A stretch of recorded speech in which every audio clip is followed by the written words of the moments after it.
a second. Let me order some groceries.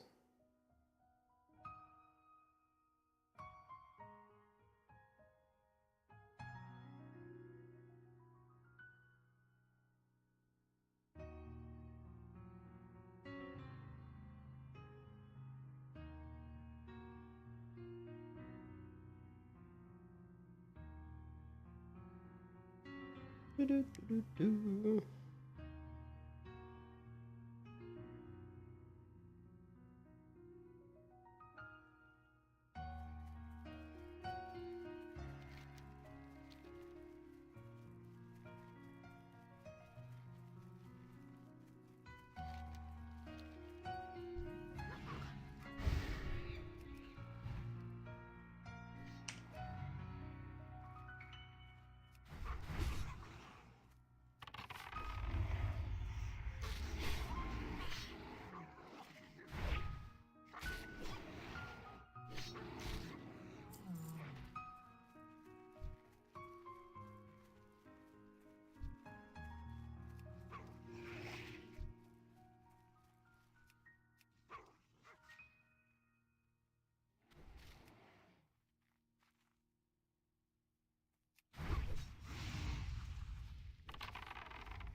More money.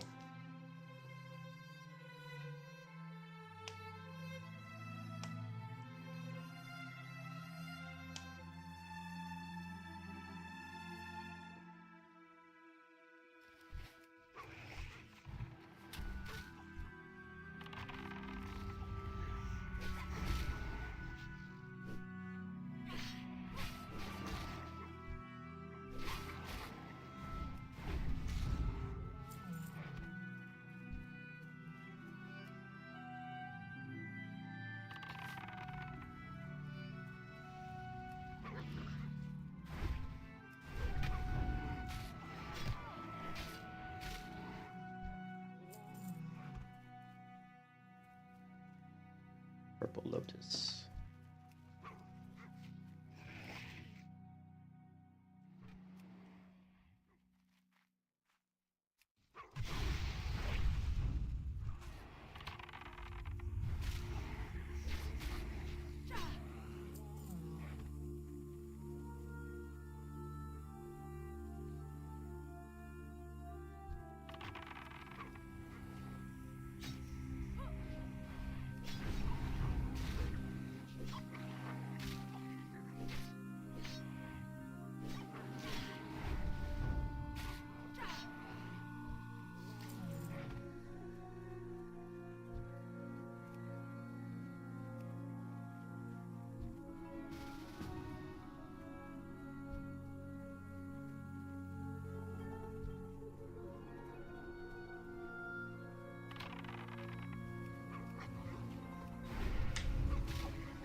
has got like a...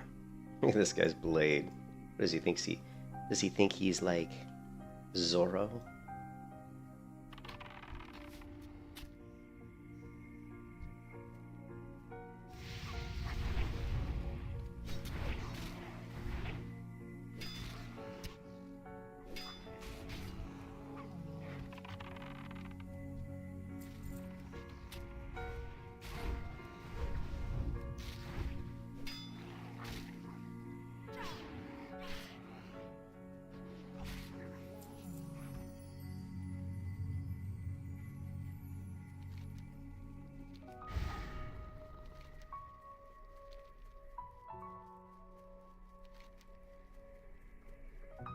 I wonder if we can cut down through here. Let's try it. We should be able to.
I am honored. Farewell, Del Nadris.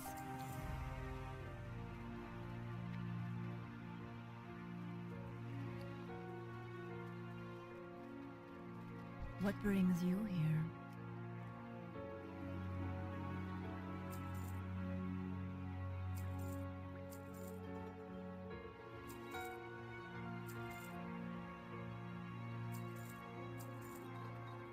Farewell.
Parkour fail. What brings you here? What is nature's call? This is like an amazing parkour course we got going on here.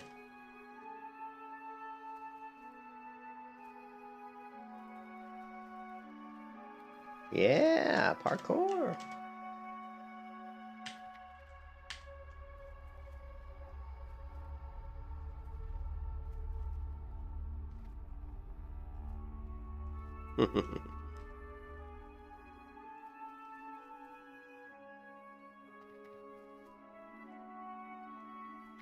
Awesome parkour course we got going on right there. I love it.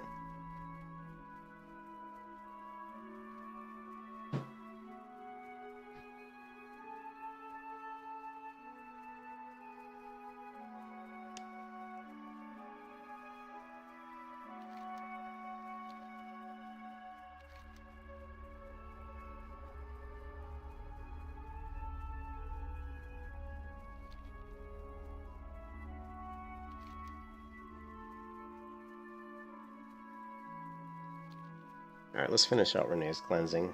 Should give us, I think it's going to give us an upgraded offhand weapon. This is the one-handed axe. So let's do that.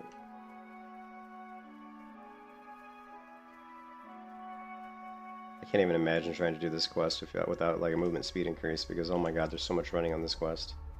It's like run here, run back, run here, run back, run here, run back, run here. And it's just like ridiculous running on this quest. So annoying. And I've played this game for like since 2004, and I still have not figured out how to cut through the mountains right here. Like right through there. I've tried like 10,000 times to find a path through the mountains. I still have not found one. You always have to run like around here. You can't cut through this area right here. Which if you could, it would save you so much time.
Oh.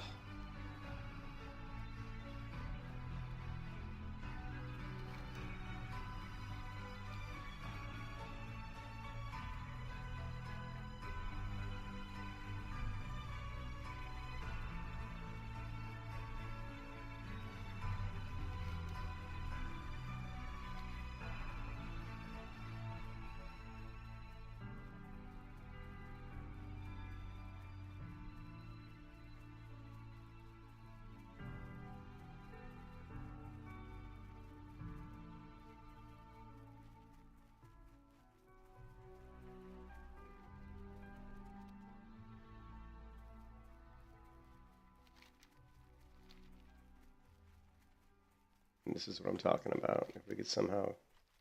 We can't even get across this area. You know, to get to here, there's like a...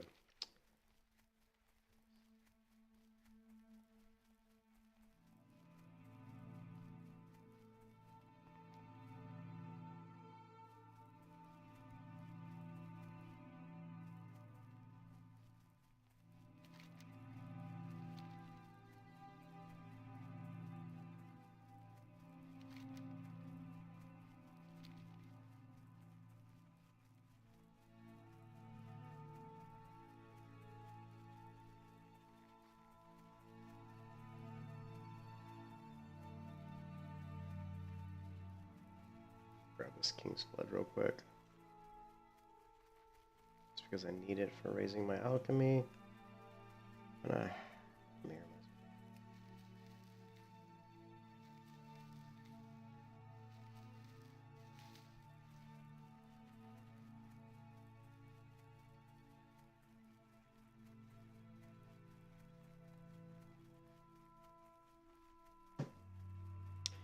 Boop, boop, boop, boop. The grind is real.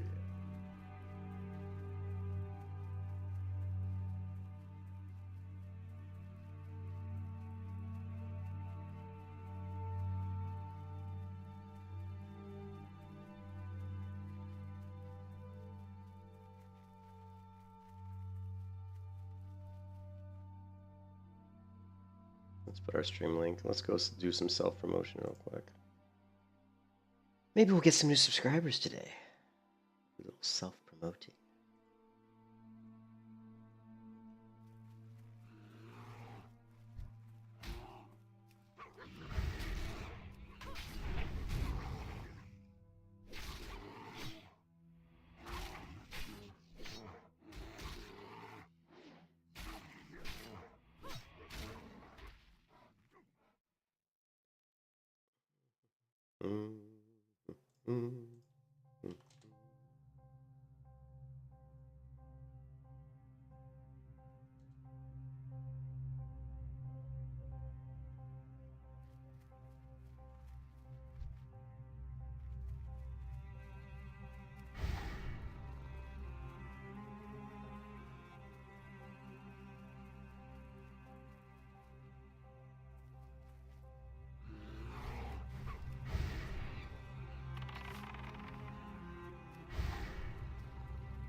Ah, the great outdoors.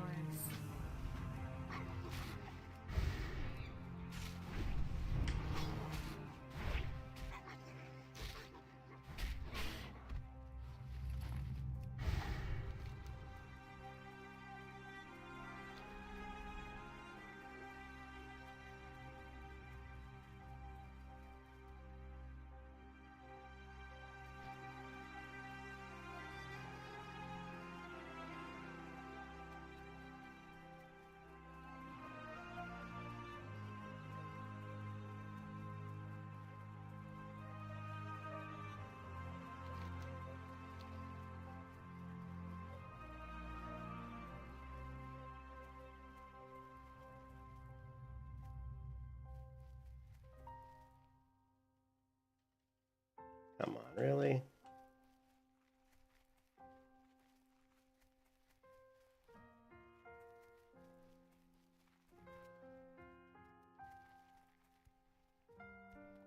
This is why I hate this quest so much, because there's so much running and you can't shortcut these areas that much. Which is kind of bogus, really. They just would have added, like, a cut through here. It just would have made this quest... Would have shaved off, like, 10 minutes of this quest. At least.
Demon dogs.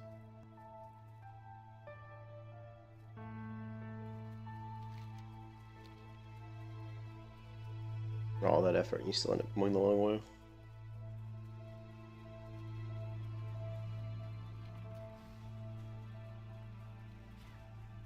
Oh, we could so kill this.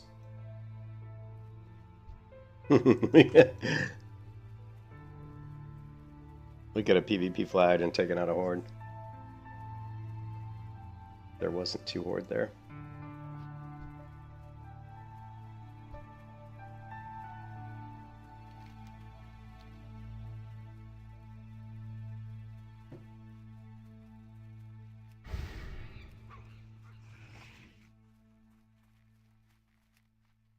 Hey, Kapuba, what's up?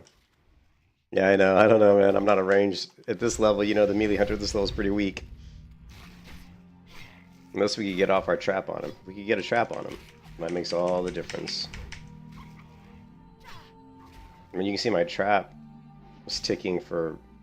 Right there, it just ticked for 98 damage on this mob. So it's doing pretty good. And it's only one point into improved traps right now. So my trap's going to be ticking for like 60 damage per tick at least.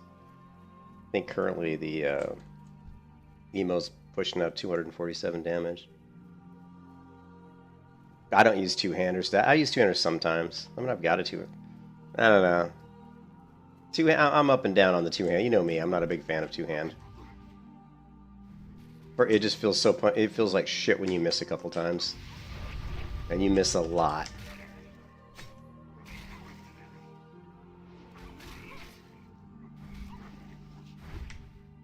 Remember, this is self-found, Kabuba. Like, if this wasn't self-found and I had, like, a really good two-hander, then, yeah, it might be worth using. But, you know, it's difficult to find good gear. Unless I just spam dungeons, and I don't have the patience for that. I ran a couple dungeons yesterday, but we did get a nice belt yesterday. We got 5 stamina, 11 intellect, which is good, because as you know, with Melee Hunter, you run out of mana quite often.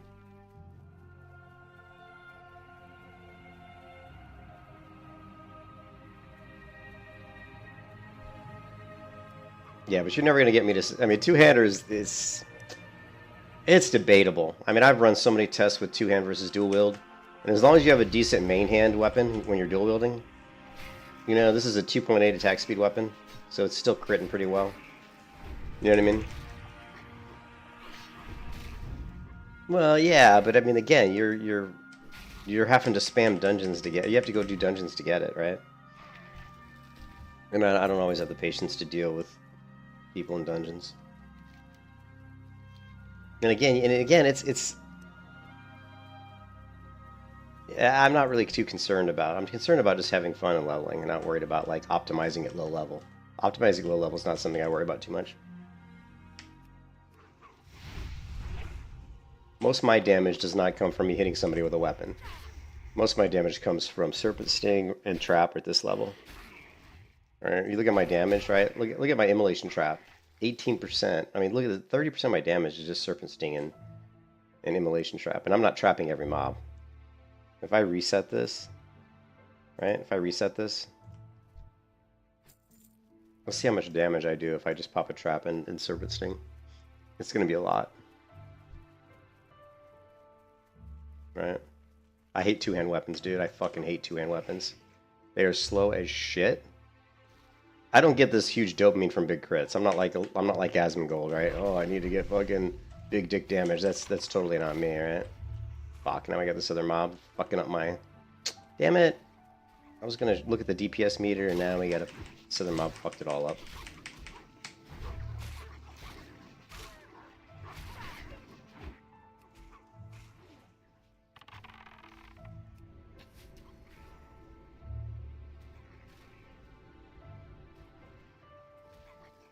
Damn you, crazed ancient.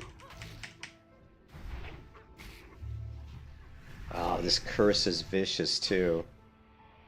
Luckily he cursed my pet and not me.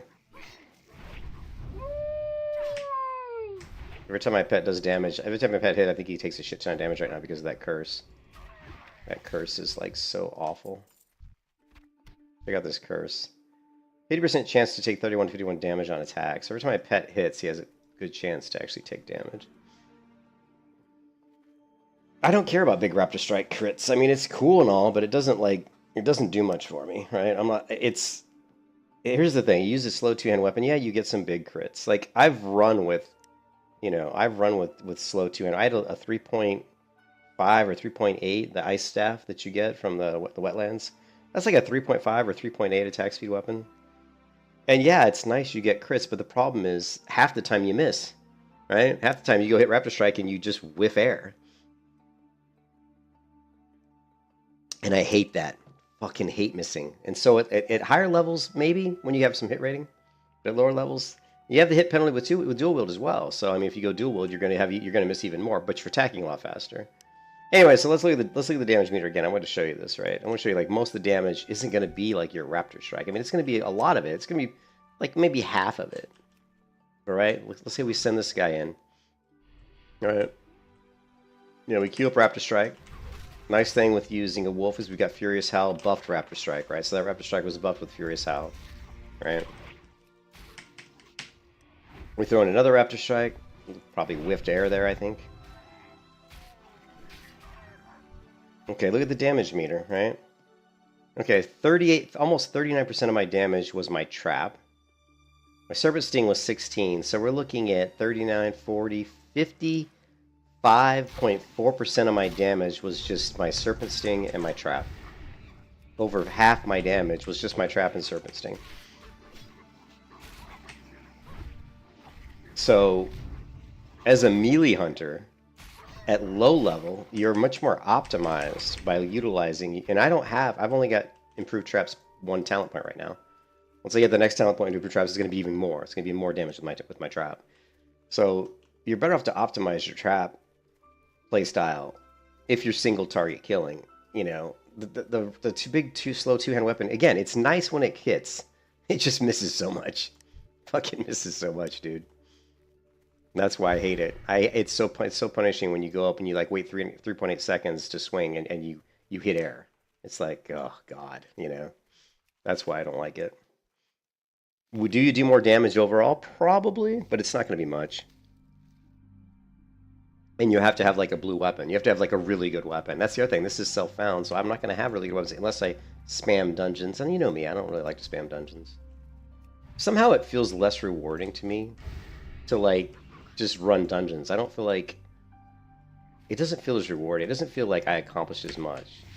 You know, just like getting in groups and just clearing through dungeons as opposed to leveling by myself, like kind of like a single self-found. Like it feels much more rewarding to me just to solo all the content to max level. Maybe I'm just, you know, maybe I'm just a glutton for punishment. That's probably part of it, but.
Now we gotta run all the way back, and then we gotta run all the way.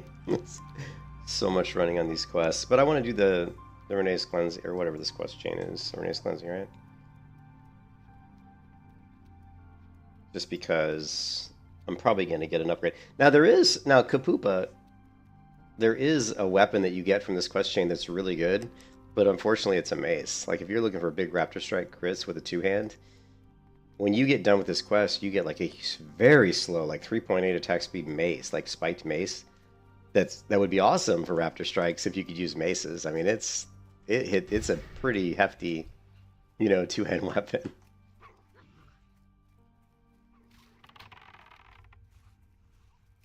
But unfortunately, hunters can't use maces. That's like the one weapon, right? Hunters can use axes, swords, daggers, claw weapons, you know, fist weapons, staves. The only weapon I think they can't use is a mace. Which is kind of stupid, right? It's like, if you're gonna let him use all those other ones, you might as well let him use a mace too. I'm sure they did it just so that the countries weren't competing for every single weapon in the game, but they already pretty much are. Right? That's why the joke that every weapon's a hunter weapon. Because it is. It is.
It's not bad though. You know, Kapoop, I ran 2 dungeons yesterday. Yes, I was last in damage out of the DPS, but it was close. Like everybody was really close damage-wise, and I don't have explosive trap yet. So if I would have run those dungeons yesterday with explosive traps, I probably would have been #1 on damage in both dungeon runs. Probably would not have even been close, to be honest. That's how big a difference explosive trap makes.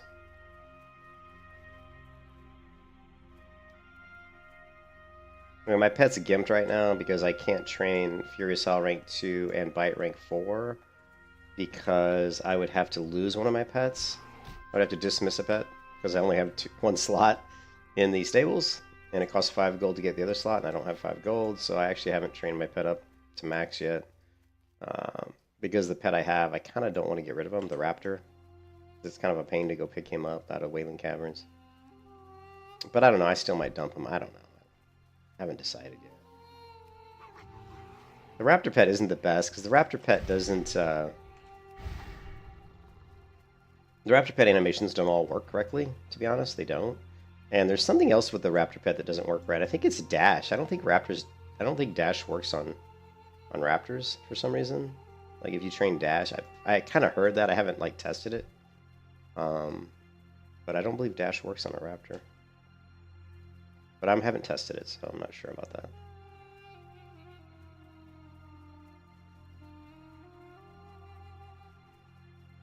Is there trouble?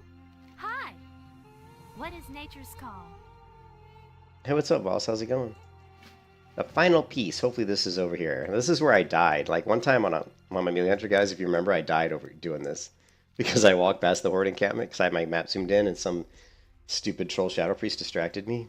And I was looking at the Shadow Priest instead of watching the minimap and seeing that the pack of Horde guards was there. And so they started attacking me, and so they were killing me. So I sent my pet just to aggro the Horde guards so I could just, get away. And of course, once my pet hit the Horde guard, I flagged PvP.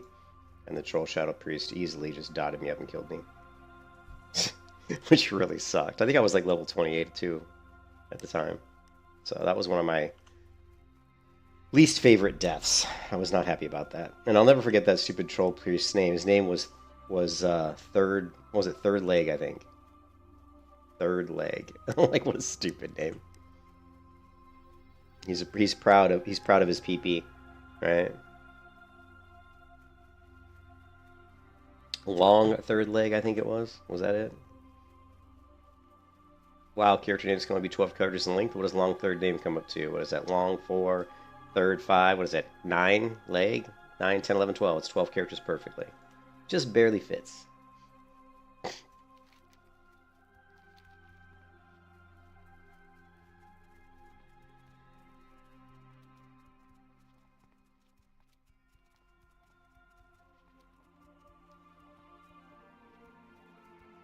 I used to play, I don't know, I played a game when I was younger You guys, I don't know if you guys ever do this. Like,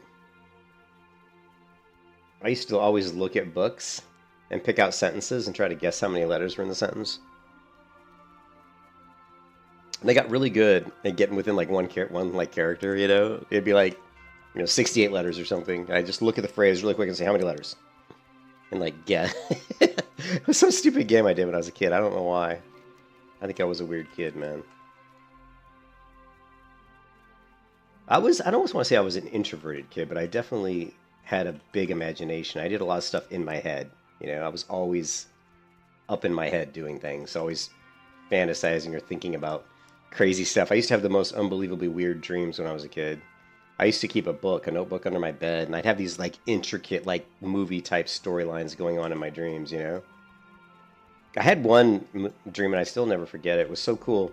It was like this kind of sci-fi type, universe where the buildings were slightly like Tron, like these like kind of bright lines and stuff. And I just remember that I thought I was human, and the whole story was me trying to get away from these people that were trying to kill me, and it was like they were like robots or something, and I was trying to get away. And the whole story was like I thought they were the bad people, but then at the end, when one of them like damaged me, my skin tore off, and I saw that underneath I was a robot. So I was just one of them in the end. I said, this is pretty good. I go, I should have turned this into a movie script. That was the kind of crazy dreams I had as a kid.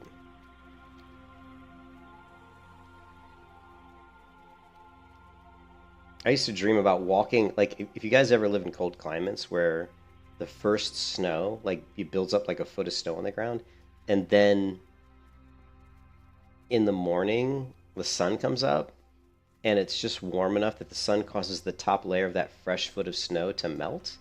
But then by the afternoon, it freezes. And so what happens is you have this foot of soft snow with this very thin, like, kind of ice layer on top. I used to always, as a kid, try to walk across that. Try to be like a ninja. Like, walk across that thin layer of ice without breaking. Of course, I couldn't do it.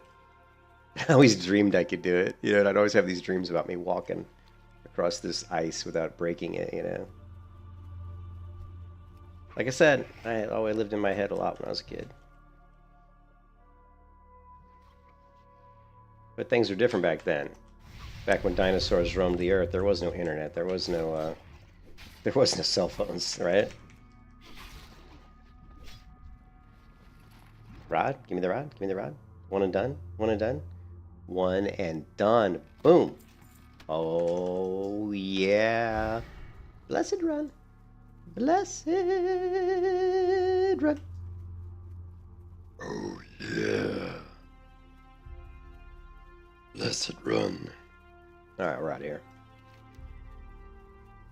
One and done. That's how we do it here. That's how we do it in this household.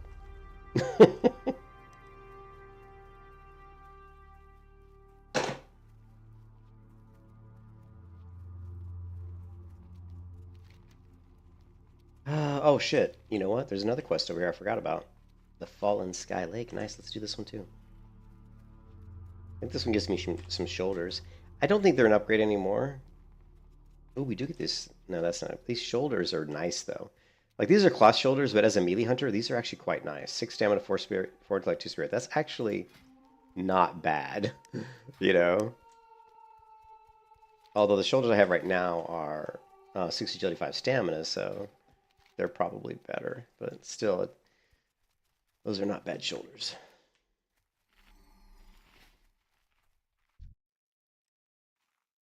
My pet, get a little food in them.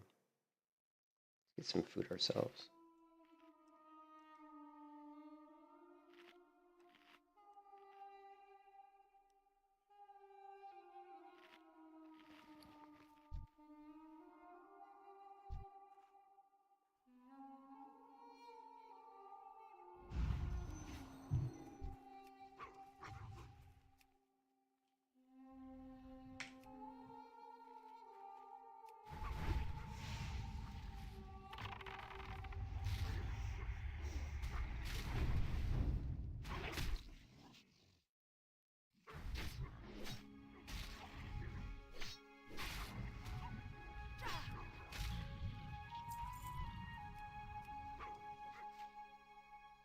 A stone mover.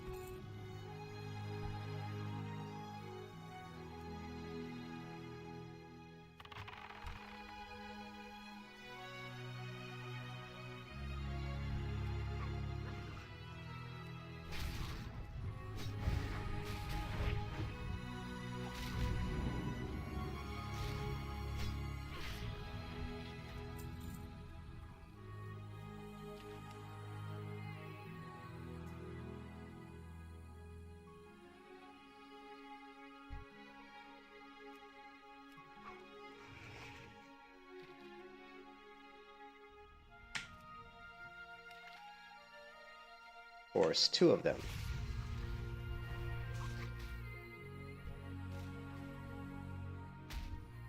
Can't even target this guy. Would you get off my nuts? Holy hell, get off me. Get off my nuts. Bastard.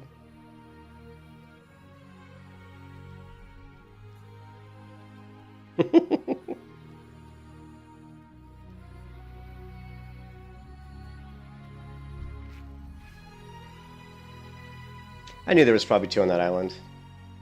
Blizzard's always going to do that. They're going to stick someone right on the quest item and then have some guys path around it. So as soon as you pull 1, you're going to get 2. Ah, it was me being lazy instead of clearing the area. Hey, what's up, Greg? How you doing? We're just going to kill them all. Slay them all.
man, we gotta... The one thing I don't like about Ashenvale is there's lots of quests here, but there's so much running. I mean, it's crazy how much running. This is a big zone, and you're like constantly running back and forth and back, and it's just... I'm actually gonna have to change my hearth when we get to Astranar, and I should have done it already. We're just gonna change. It's not gonna help that much because it's an hour cooldown on the hearth, but we'll go ahead and set our hearth there because my hearth currently is at Darkshore, so it really doesn't benefit me that much to have it there as opposed to here. Maybe we'll get 2 hearths before we're done completing the quest in this zone. It's, hey Vals, it's just, the reason I don't do it a lot because it is a real pain in the ass, but there are some upgrades to be had, you know? Especially if you're like a warrior and you want like a really slow 2-hand weapon, you can get the 2-hand weapon from the Renee's Cleansing. I'll show you that when we finish the quest. But there's quests over here that turn in over here, and then there's this quest that has you go here and here and here and here. It's just like zigzag, zigzag. It's constant, you know, it's kind of crazy, actually. I think I screwed this up this way. And I'm yakking and not paying attention. We need to go over here. Turn this quest in. Because now we're going to have to energize the rod. You've done every zone except this one? Yeah, you're not... I hate to say you're not missing anything, but I mean, there is a very iconic, the Dartol's Rod of Transformation. A lot of people get that rod and they don't turn the quest in. Because the rod turns you into a Timbermaw. And it works no matter what zone you're in, so it's not relegated to the zone. So people will keep it just so they can turn into a Timbermaw whenever they want. Like, but, you know, I want XP, so I turn the damn quest in, but maybe a lot of people will do it just to get the rod, you know?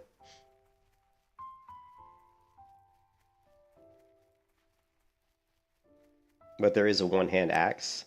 There's a couple one-hand axes that are decent for melee hunter, but the problem with them is they're very fast. So they're more like offhand weapon type stuff. But they don't really have much stats on them. Like, I don't know what Blizzard's deal is, but they give you these like... They give you like these really decent rewards for weapons, but a lot of times the weapons have no stats. You know, they're just like, oh, it has a chance to proc something. Well, as you guys know, procs aren't really that great. I mean, I'd rather have a weapon with like 5 agility on it at all times than a weapon that has a chance to proc an additional 35 damage. You know?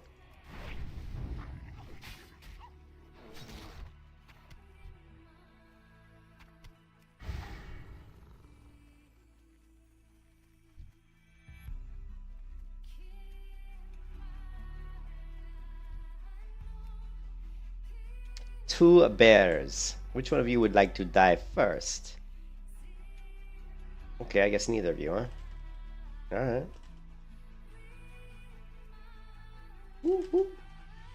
Neither of you would like to die. What would you like me to do, Mr. Bond?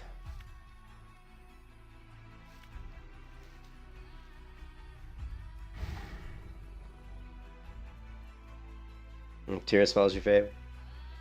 Hey Sam, what's up? Oh, you having fun with the Warlock? Yeah, Warlocks. I never could get into Warlocks. Warlock's not, it's like the class I probably played the least in World of Warcraft, but it is a very good class. But don't call hunters dumb, Sam. I will kill you. Hi! Is there trouble? Okay, and now we gotta enter... Did we get the quest to energize? Wait. No, we didn't. Ah, the great outdoors. I gotta wait. Warlock, though, I would... One of these days, I'm gonna really do a Warlock to 60, you know what I mean? Oh, I see. Oh, thank you, Sam. At least that makes me feel better. I thought you meant melee hunters were really dumb. I mean, I can understand some people don't like them, but it just makes it more fun, makes it more interesting. But yeah, regular hunter's boring. Yeah, you know what I mean? Like regular, like just straight up ranged hunter, I find really boring because it's like, okay, send pet in, stand back, shoot some, you know, press some buttons. I find it a lot more boring. And I even did like on Skull Rock when I was level 60 hardcore there. After a few months, people wanted me to run marksman. You know, just because it was more DPS, and I did. And yeah, I did more damage, but it was fucking boring, man. It was so boring. Yeah, exactly. Ranged hunters, so I agree, it's very boring.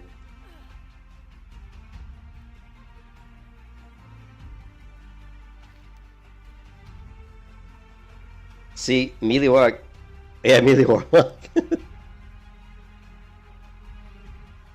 I'm terrible at warlocks. I'm not gonna lie. I try to play warlocks a few times, and I always end up kind of giving up. I like it. I mean, they're cool. Like, but if you're gonna play warlock, please tell me, Sam, if you're playing warlock, you're playing an undead warlock. Because if I'm gonna play warlock, 100% I'm going undead. Because the spell animations on undead are so cool. I love the spell animations on undead. Like the only time I play horde is if I'm playing like an undead caster, man. If I'm doing like an undead shadow priest, undead. You got a human though? Oh, dude, you gotta go undead. Undead is so cool on warlock. It just looks sick, like the life drain and all that shit. Yeah, thank God you're not a gnome. I agree with that 100%.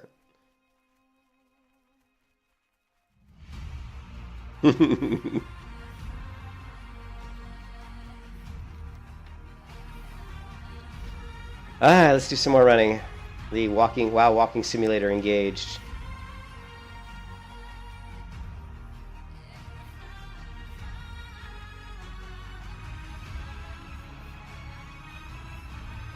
I don't remember if they're really the best. I can't remember what the ratios are for undead, but like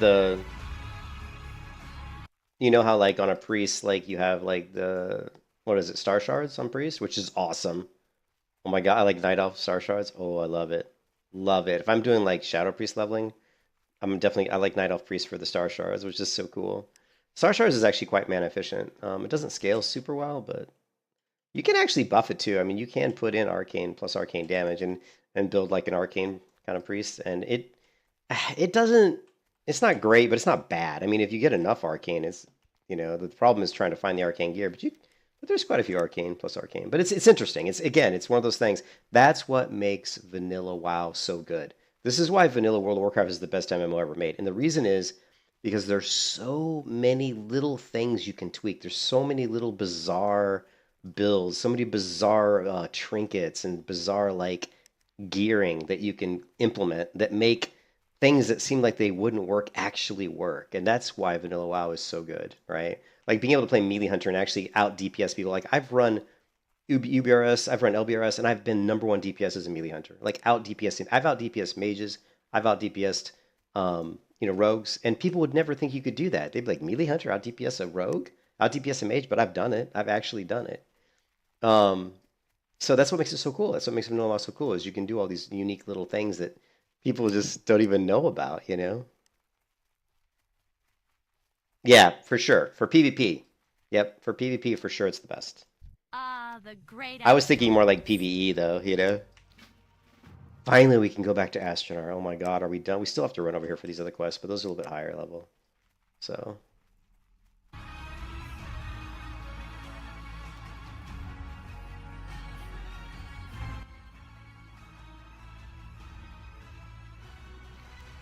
Engage walking simulator again. Thank God for... If there wasn't like auto run in WoW, I think I'd just commit ceremonial suicide.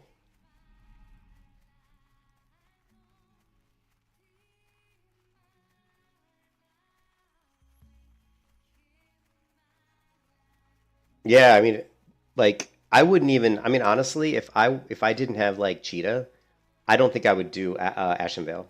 I literally don't think I would do this zone if I didn't have some sort of movement speed increase, because there is so much walking here that I don't think it's very efficient. I don't think doing this zone as like a priest or something, or a paladin. I don't know if it's. I mean, it's still good XP, but man, God, you're gonna spend so much time walking. But if you're like at least like a rogue, you've got sprint. If you're, feral druid or a druid, you've got, your kitty form and all that. So, oh, we still have to go up and do this. We got to do this. We got to do this, and I think that's it. We got about 4 or 5 more quests here, and then I think we're done with this zone. But it's gonna get us close to like, 29.5 or something, and then we can go back to Darkshire and start knocking out the Worgen and shit. We can also do the Legend of Stalvin now. We're to the point where we can engage that walking simulator.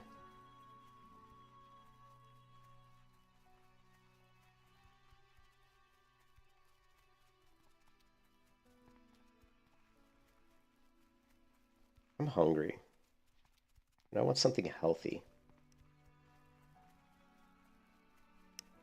I want like salmon. I want salmon, and I want green beans, and what else? Salmon, green beans, and corn on the cob. That's what I want. That's what I want for lunch.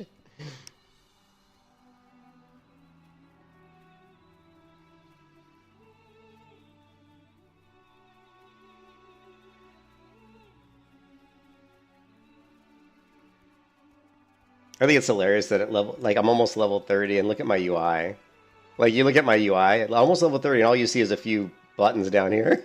It's like, holy crap. But I'm hiding a lot of the UI. See, there's all, I'm hiding these action bars if I don't have something targeted. Looks like there's nothing there. Like, right? It looks like there's nothing here, but I mean, this is faded out. I'm using like 10% opacity here, and then these two bars only show up if I have something targeted. But it looks like when I'm just running around, you're like, oh my god, I've just got 3 abilities. Greetings. May the stars guide you. So early on, though, these shoulders are like bis, man, for like a melee hunter. Like if you can get these early when you don't have any other shoulders, these are like best in slot. 6 stamina, 4 intellect. I mean, it's actually really good, but I actually have 60-25 stamina. It's still tempting to grab them because as a melee hunter, intellect is like big. Like melee hunter's like a paladin. You're constantly running out of mana. Like you're always running out of mana. It's really awful, actually. But let's look at from a money point of view. This is going to be worth the most money. I don't think I'm going to use these shoulders because of the armor ratings too low over the ones I have. So let's grab the chest piece just so we can get some money. Is there a hot spices vendor? I didn't realize I still had all this raptor eggs in my inventory. Let's see what else we got. I think there is trade goods right here. Yeah, there is. Okay, so we need what? How many do we need? We need 10. Elune adore. Hot spices, hot. They are very Farewell. hot.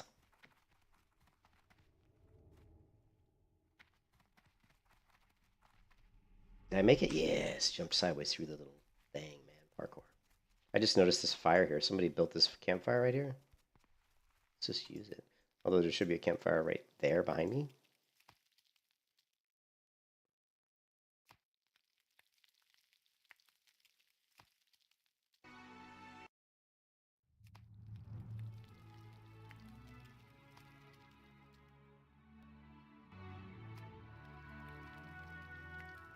So you know what MMO's coming? You know what MMO's coming, guys, in the next like probably 2 years that I'm the most excited for. I want you guys in the chat guess what MMO's coming in the next 2 years that I'm probably the most excited to play. I want to see if you guys can get it.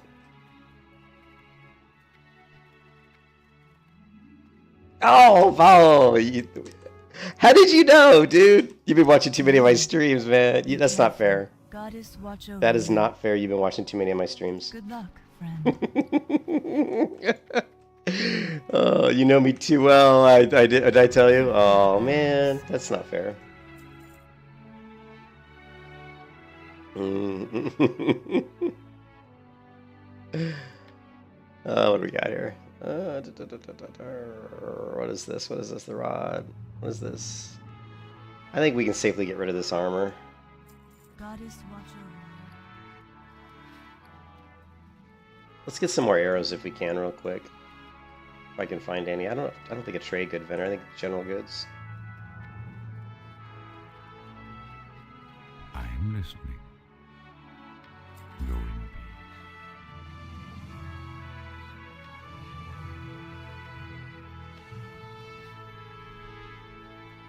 Yeah, I'm super excited for Ion 2. I was a big fan of Ion 1. I think Ion was a great MMO. I think it was fantastic. It was an older game, obviously, so there were some issues with it, but overall, it was really a good MMO.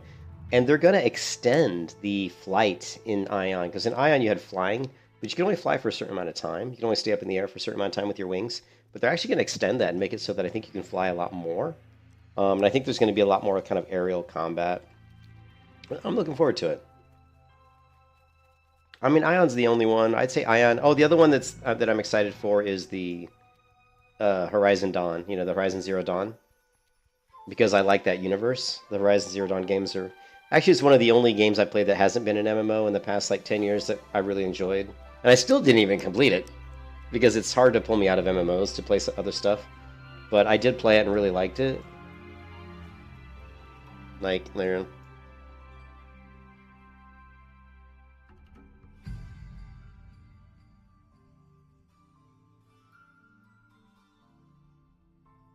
I was playing Horizon Zero Dawn. I was doing the ultra hard mode. Oh, there's my boss. That's my boss right there from work.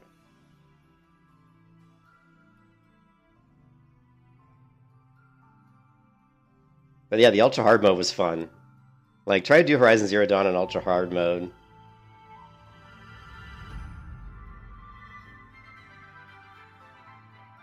But yeah, super, super cool game. Really, really good game.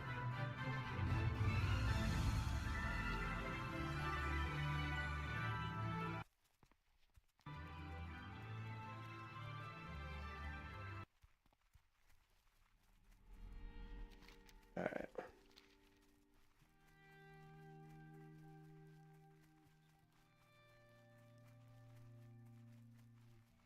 Yeah, so those are the two MMOs that are supposedly coming out.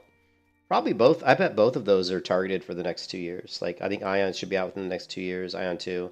And I believe the Horizon, which is NCSoft working in tandem with, I believe, Amazon. I believe. And you guys can say what you want about Amazon, but at least they've done a fairly decent job of hosting an MMO. Like, New World runs fairly well on their architecture.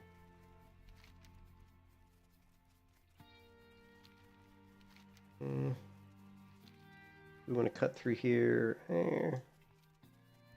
Nah, not yet.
Ooh.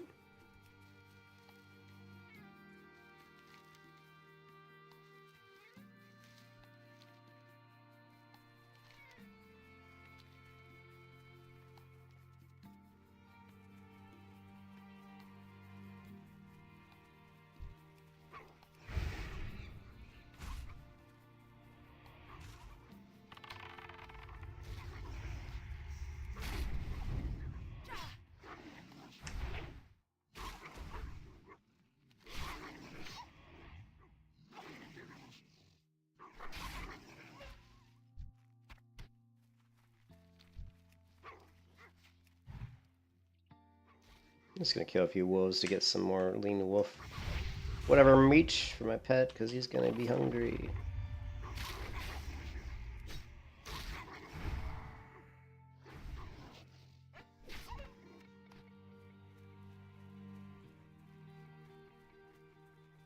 He's texting me. Lucchesi. Trying to get me to buy some more boots.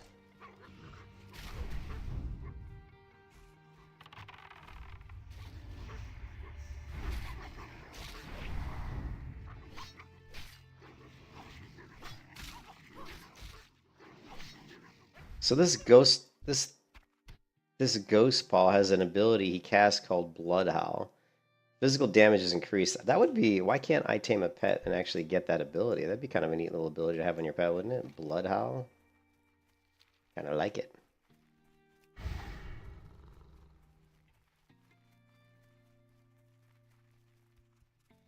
But instead of Bloodhowl, I have Furious Howl.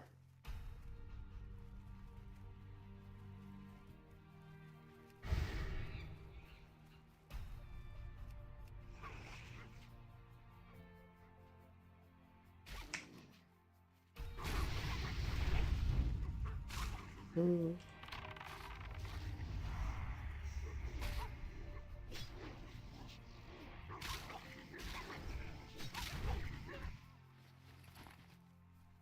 might have to put on my Hellblade hoodie. It's getting really cold in this office.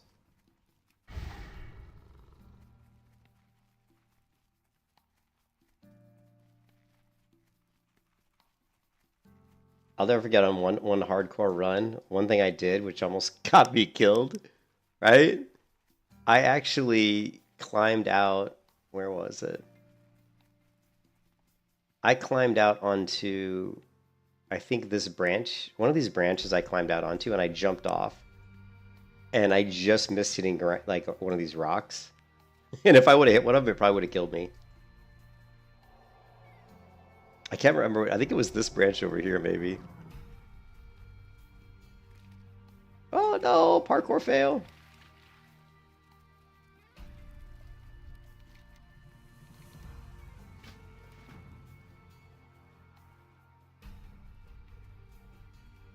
I don't know. I can't remember what it was, but it was pretty funny though.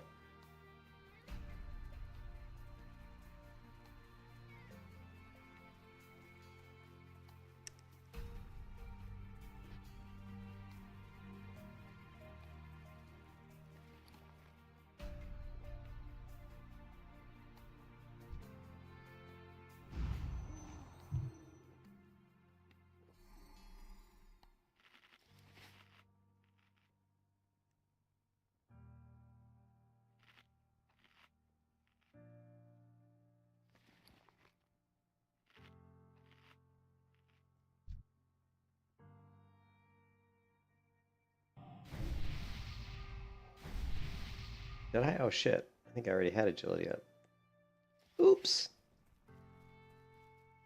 We need to go back to Storm and get some more scrolls.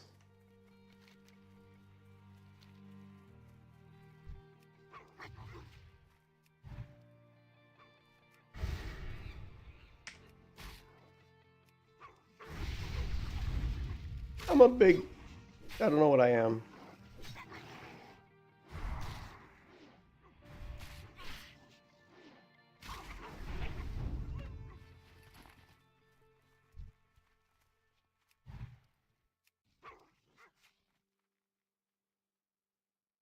Ooh. A lot further away than it looked.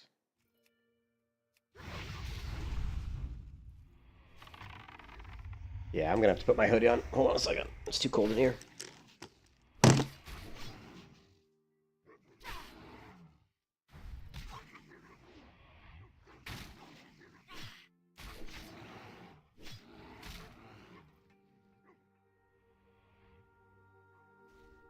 Where's he going? Where's he running to? Run off when I'm putting my hoodie on.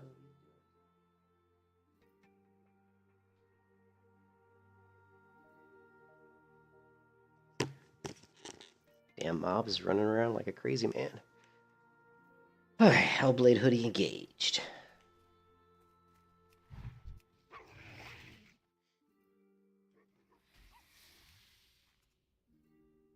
Yes, spit your venom. Come on, get over here. Are you gonna come over here? Or are you just gonna sit there and...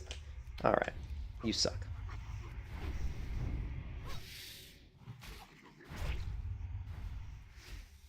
There's a mob there too. I hate... Come on. They really try to kill you with this. This is like a murder. This is like a good old centipede murder hole, man. They put spiders in here to shoot poison at you. They put these mobs that run, and then they just layer this whole path with mobs on top. So this is like a complete murder hole.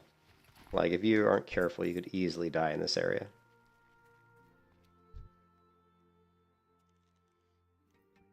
Yeah, hold on. Getting situated here. Alright.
After we finish this quest, we should watch some death clips. We should watch some death clips. If we can find some of people dying.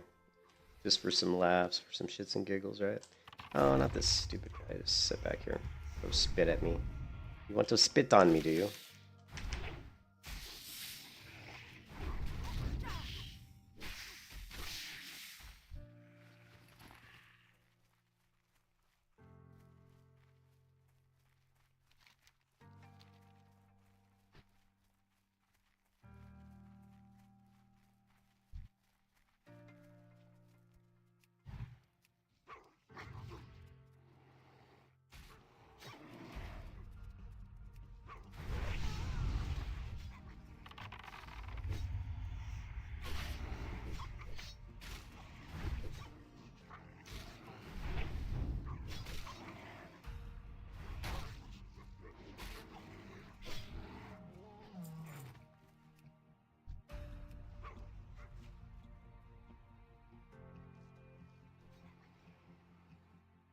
Oh, we've got 2 of them.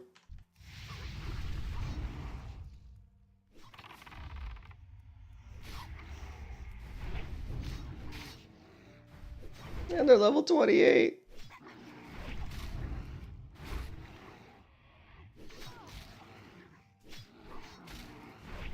Don't you run away, I kill you.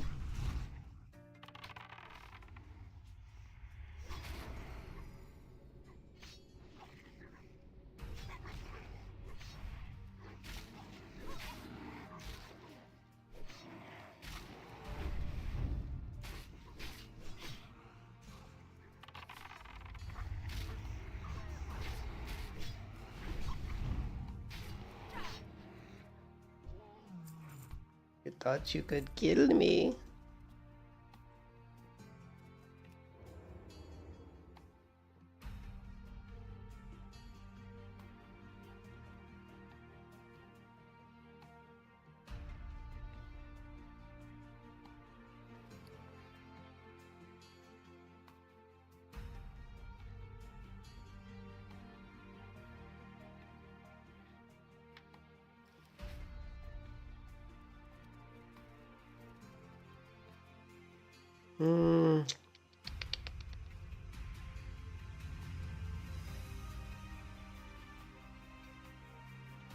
We just burn them down, or should we freeze one? That's the question.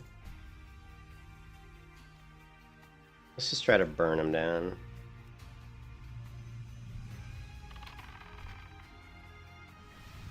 Oh, he's not gonna come. Shit.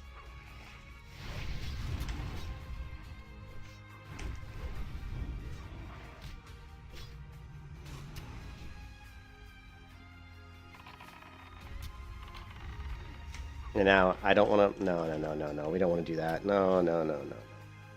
This pull's always annoying as fuck. All right. You can't trick me into getting over there and aggroing that third mob. I don't think so. You can kiss your ass goodbye. Ooh. Let's take a healing potion. Come on, Hopper, get threat. Get threat, boy. Get threat, damn you!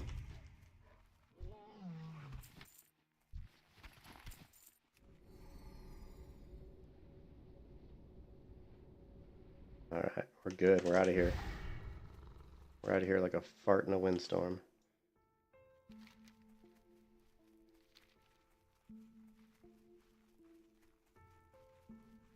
Can we climb up here?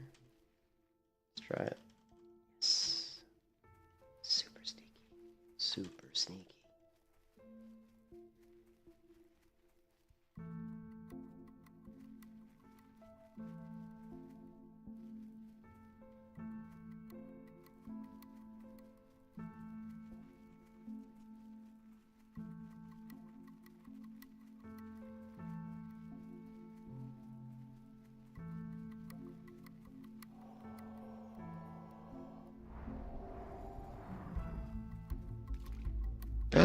Parkour fail again.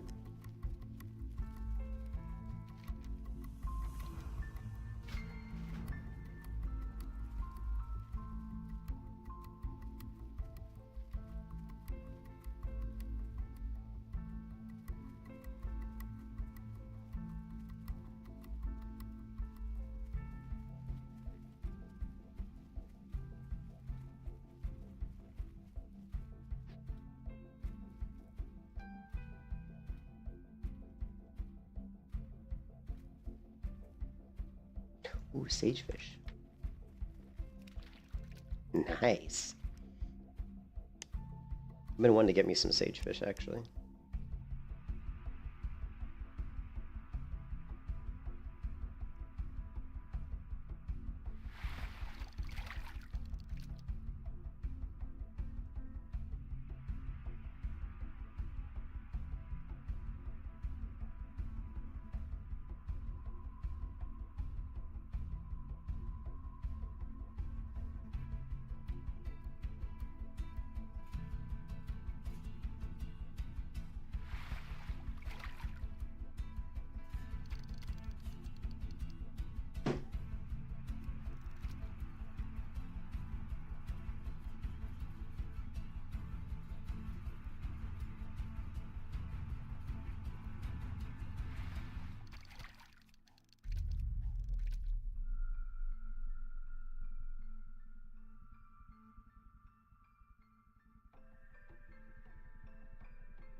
Oh, level 29. All right. Oh, yeah.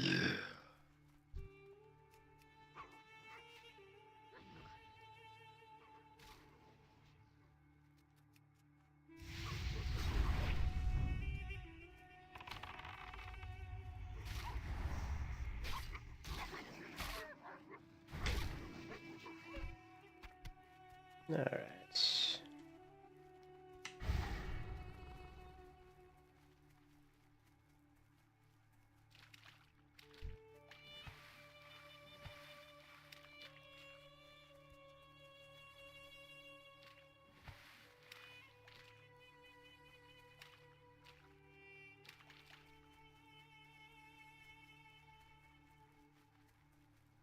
We could farm those elementals for some free water, which would save us a ton of money, but I don't feel like it.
All right, we're going to put our next talent point into Trap Mastery. Clever traps, actually. Cover traps. Now our traps are going to do 30% more damage. And extend the duration of our CC by 30%, which is nice. Now our freezing trap's like almost like a 20-second CC, which is huge.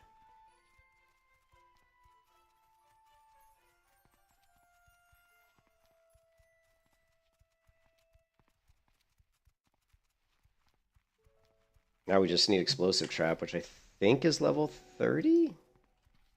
I think. Let's see. Yeah. Oh no. What? 30. Wow. We don't get explosive trap until 34. That's when your melee hunter damage spikes big time. Once you get explosive trap, you can really do some damage.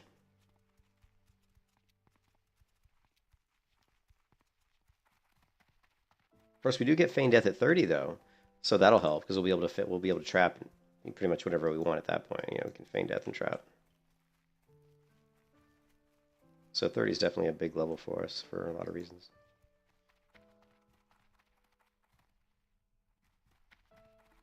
I am honored. Good luck, friend. Okay, so Del Nadris. this is the weapon I was telling you about that's decent for warriors. You can get a 3.6 mace, which can blast a target for 75 frost damage, so that's a pretty good. Plus it's cool looking. Like, it's a pretty interesting looking mace. But now we do get this one, which is going to be a nice upgrade over my offhand, because you can see my offhand only does 10.7 damage per second, whereas this one does 16. We also get a ring, so Be careful. So a nice upgrade here with the gutter blade and the ring. Okay. My goods are of the highest quality. I think I've got sagefish, don't I? Farewell. No, I thought I did. Smoked sagefish? Yeah, I do. It's going to give us 3 mana every 5 seconds or 15 minutes. It's cool. Ishnu Allah. May the stars guide you.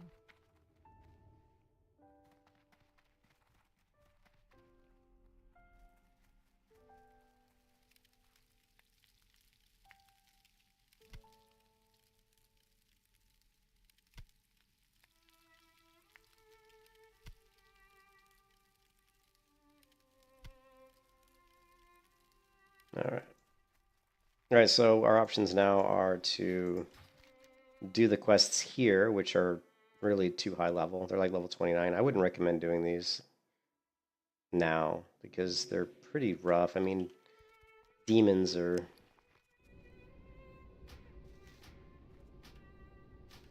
You know, demons are hit pretty hard and they have a lot of debuffs, so I wouldn't recommend doing those quests at 29.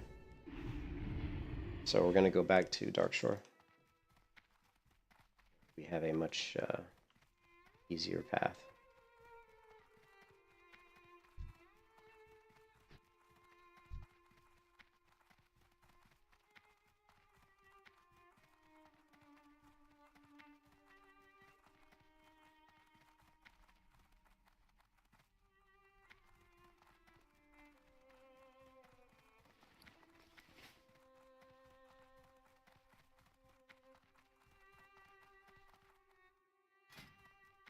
Alchemy 180.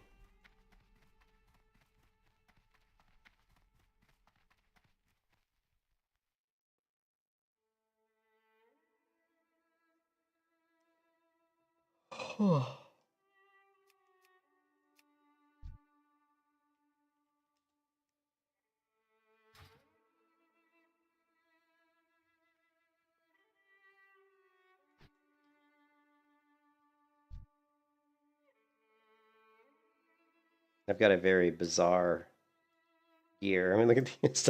I'm still wearing cloth boots, but look at these boots. I mean, 4 agility, 5 intellect. That's really good for a hunter. So it's too bad they're cloth, but I have not been able to find boots that are better. The ivy cloth boots of the falcon.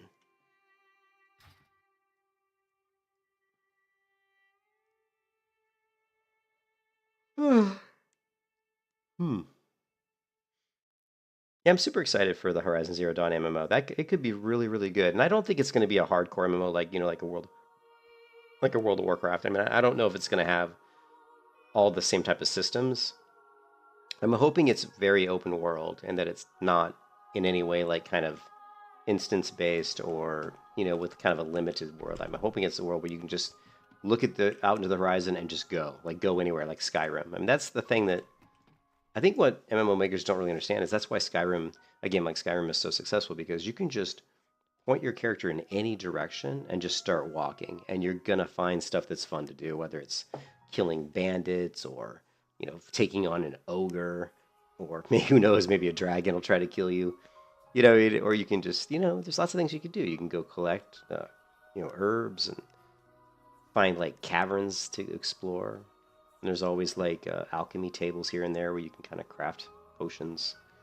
And I think that open world exploration is something that's sorely missed in a lot of MMOs. And it's actually probably my favorite part of MMO is that it's just open world exploration, just going off into the wild. I mean, if you think about like Dungeons and Dragons, or even more specifically, if you think about Lord of the Rings, right, and you think about like Frodo and stuff going off into Bree, the villages of Bree, and him and Sam are walking through the cornfield, and Sam's like, if I take one more step, this is the furthest I've ever been from home.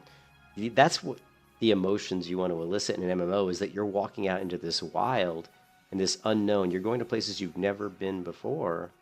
And it should be strange. It should be curious. It should be dangerous, right? You shouldn't know what's around every corner. And that's why new MMOs can be really fun, because you don't know. And so someone needs to come out with an MMO where there's no open beta, there's no closed beta. All the testing's done internally, and they just release a little bit. It's kind of like The Matrix, you know, when they first did the Matrix movie, right? And they just put out like a little bit of information, enough to whet your appetite, to let you know what the core kind of idea of the game is, and then release the game. And then people have to go out there and play it and experience everything like fresh, brand new. And if the game's really good, it would just blow people's socks off. It would be amazing.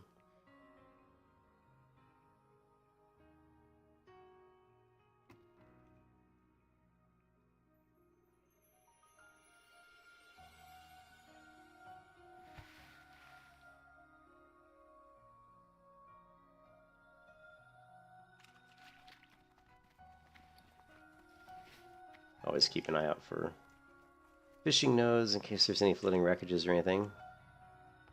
What's up, Coco? What talents are you trying to get right now?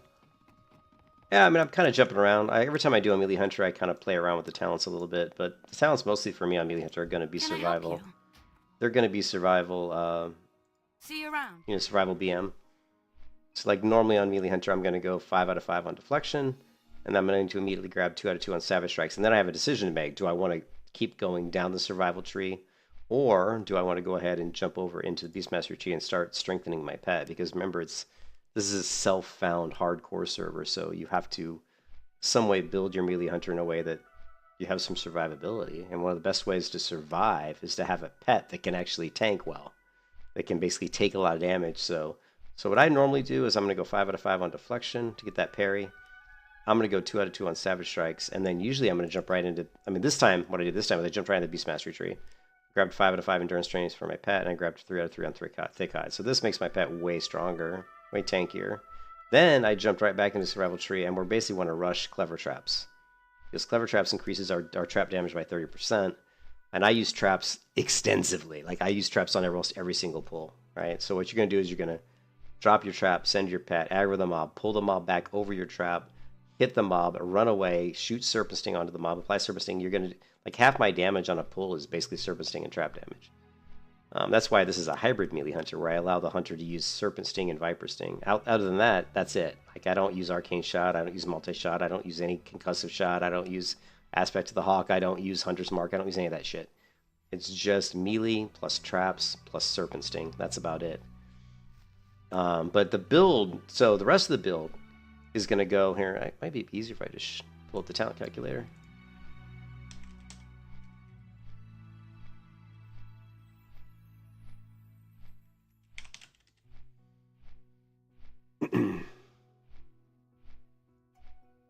So we went deflection, right? We go deflection.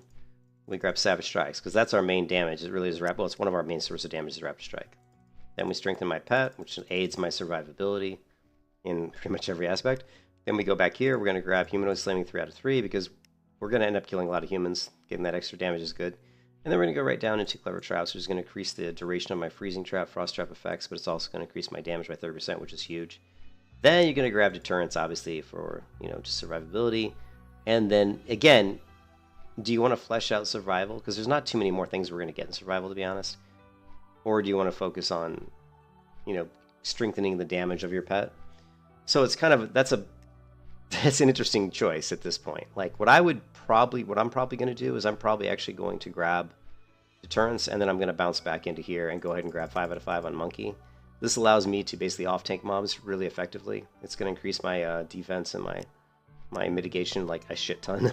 Because it's going to make my dodge around like 20%, I don't know, 20% at this level. This will put me at level 35. Then we're going to go ahead and grab, you know, Bestial Swiftness, Fury, you know, Unleash Fury.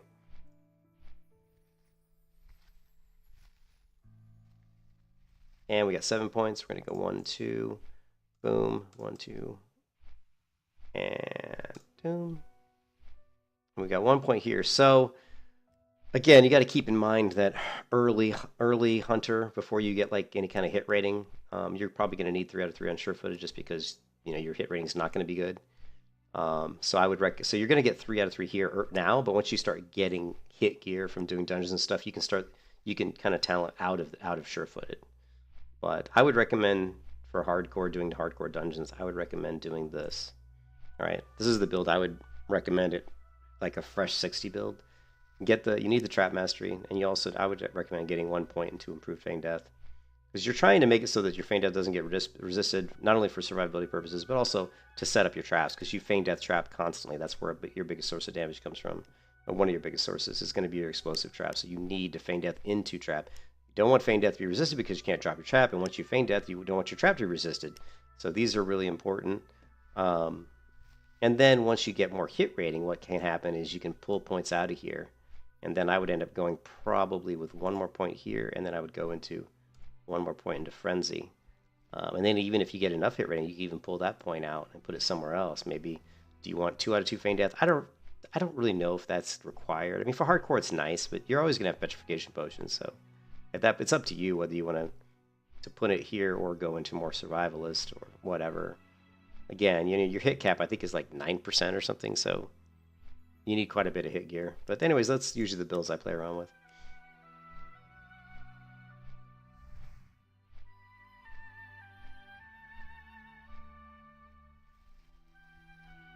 Oh, I'm hungry.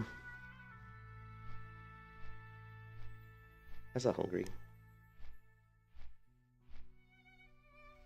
Man, Luke Casey, we're offering simple, stress-free monthly payments as low as 0% for purchases of 100. I could buy some boots and pay with the firm if I could do 0% APR. Stitches. But a lot of people think that Melee Hunter is like all survival, and honestly, I haven't done that. And that's something I would like to try one time. Is to go ahead and get like, and think with counterattack is it's like a strike that becomes active after parrying an opponent. It's like, well, your parry isn't going to be...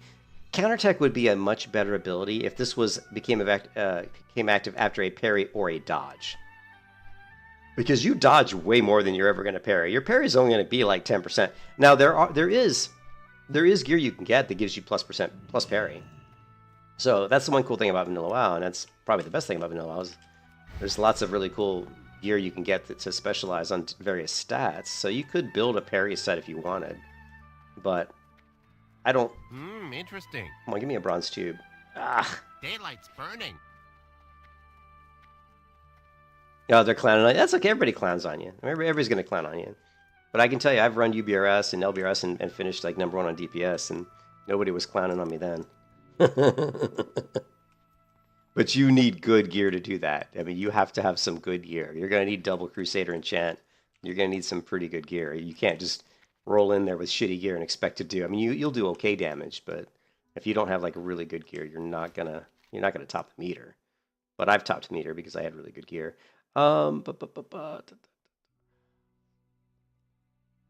All right, I think we're ready. Yeah, we're ready to start doing all the quests here. We're actually set up really good. But let me take a quick break, guys, because I want to talk to my wife about getting some lunch. I'm going to take a quick break here just to get some food or talk about getting food or order some food or something. And I'll be back in like 5 or 10 minutes. So I'll see you guys then. Just a quick break.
Alright, man.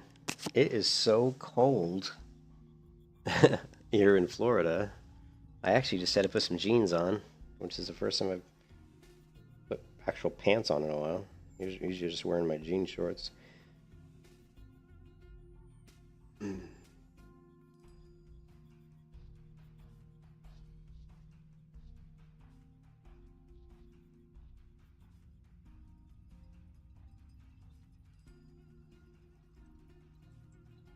Yeah, just give me a second. I think I'm gonna order some lunch here.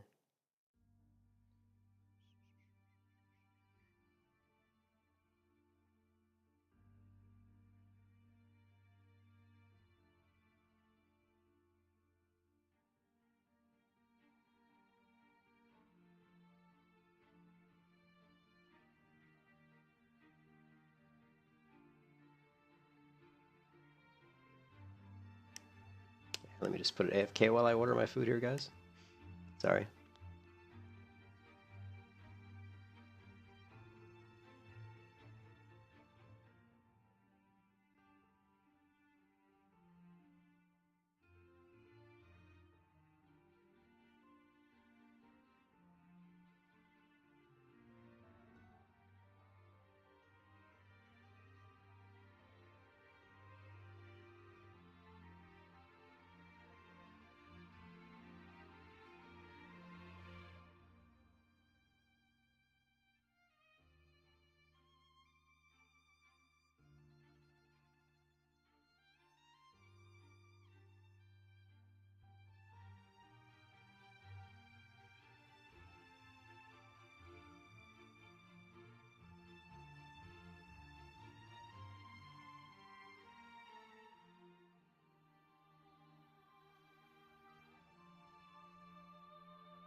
Lunch ordered.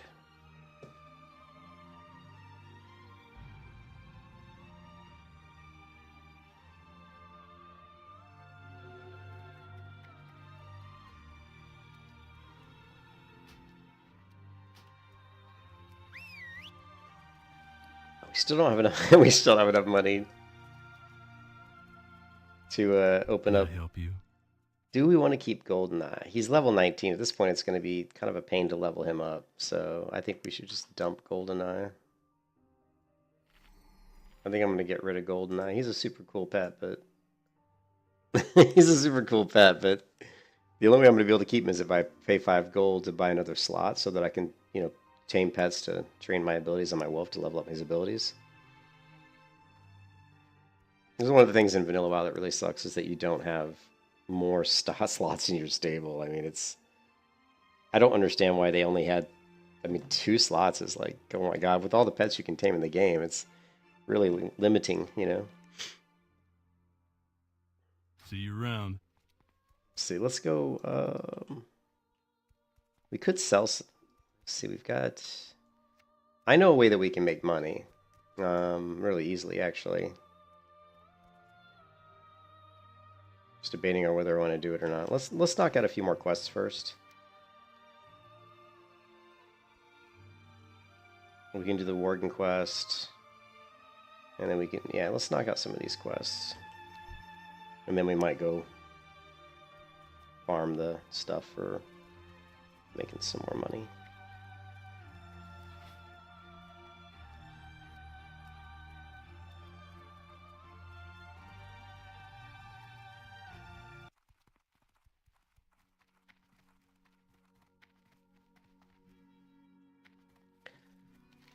Alright. Vial of Spider.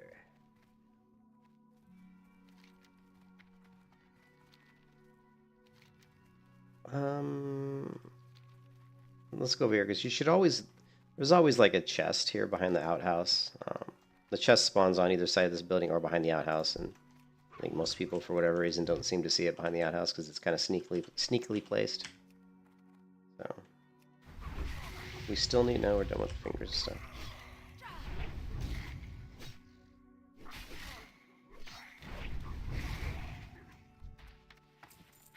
Oh, we got the Staff of Horrors.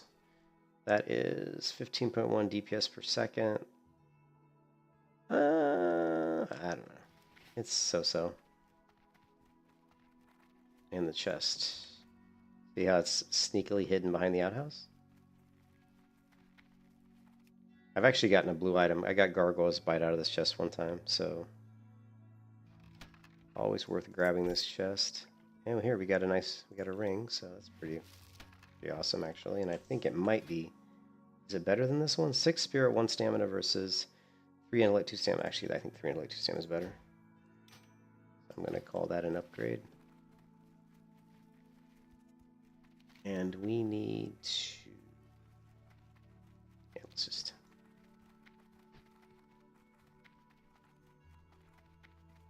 Need to check for any. Let's see if we can get a layer swap.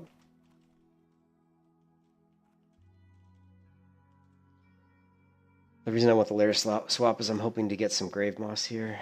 Somebody can get me into a different layer. And they did, and right there's a bruiseweed at least, so thank you, it worked.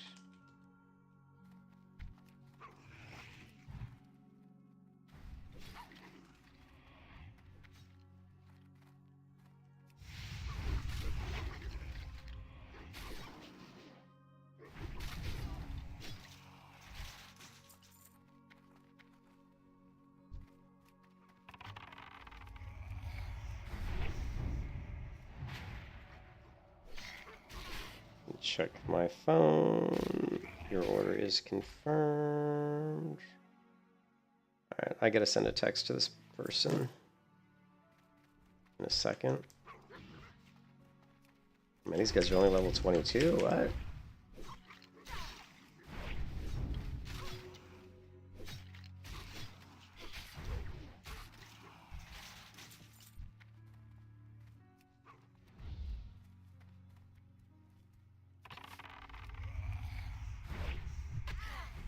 Where's my pet at? Oh, he just couldn't find a path to get here. I was like, what the heck?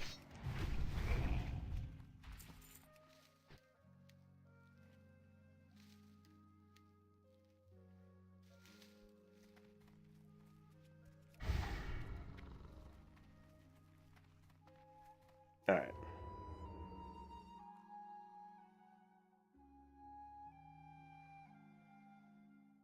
I have to text this shop or something really quick.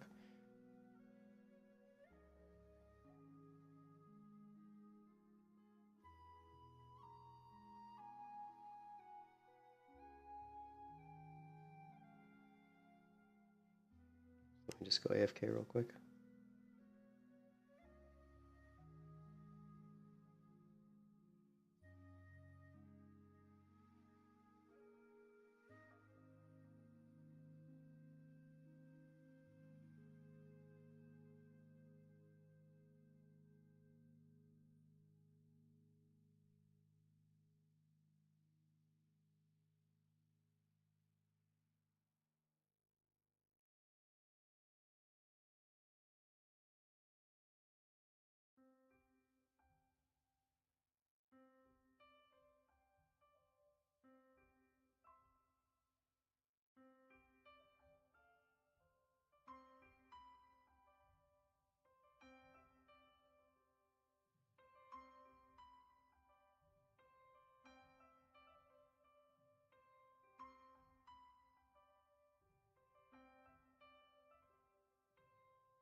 Alright, sorry about that. Just had to deal with some texting real quick. All right, let's go ahead and finish this one quest.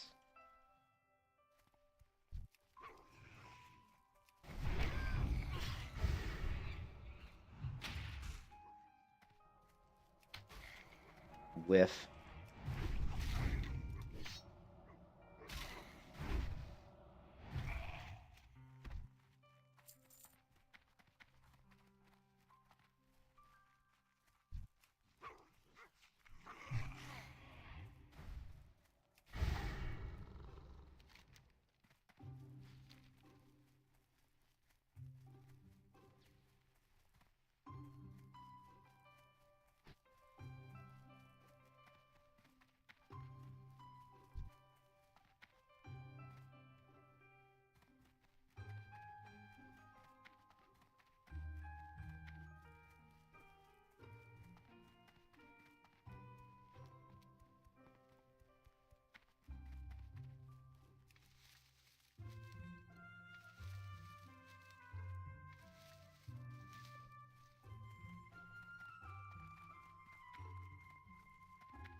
Holy crap, somebody came through and just killed everything. Like, everything's dead.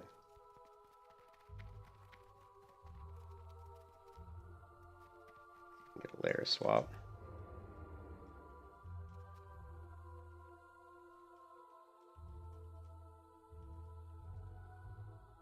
Oh man.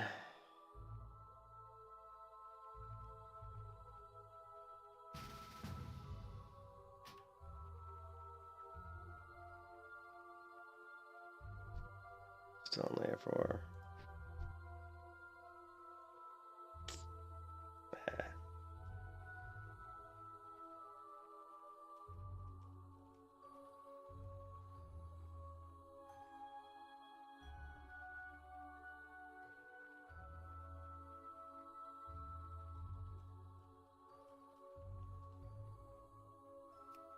A lot of times, if you get a late invite, it doesn't swap the layer immediately, but if you just leave group...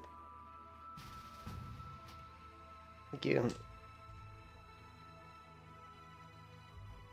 If you just like leave the group and have them invite you again, it instantly works. I don't know why that is, but I've had that happen pretty much 100% of the time.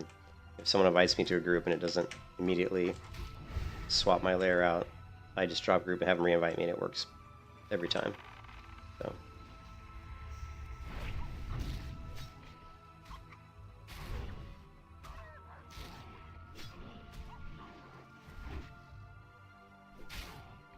Again, you got to be very careful with these dark runners. They're actually quite dangerous. They do a lot of damage, and they're a little scary sometimes, because sometimes other players will run through and aggro them, and if they don't hit them as they're pathing back, sometimes they actually will jump on you. I've had that happen. So it's very a little creepy. It's kind of scary sometimes, so got to be very careful with these guys.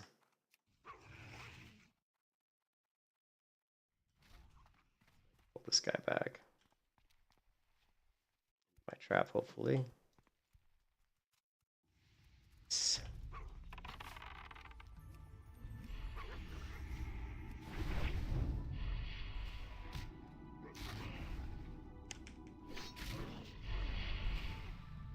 And I would never recommend when you're at the same level as these mobs of moving through the middle.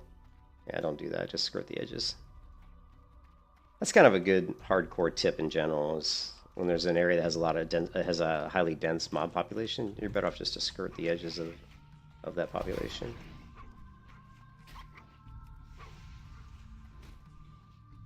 Another good tip is water is your friend. If you can put your back to water like a river or a lake, because mobs do not like to move through water very well, that's always a good escape route to have.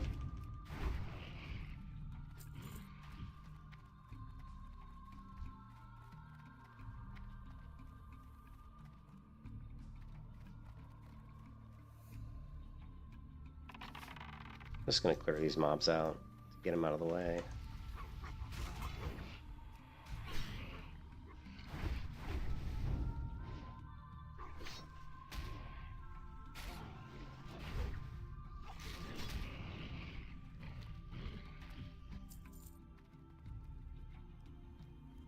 Looks like my phone's beeping at me. Oh, shopping complete.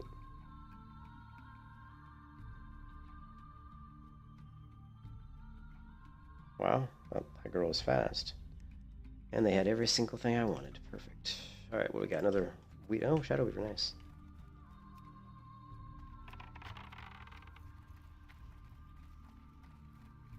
See if we can get this guy to run into my trap.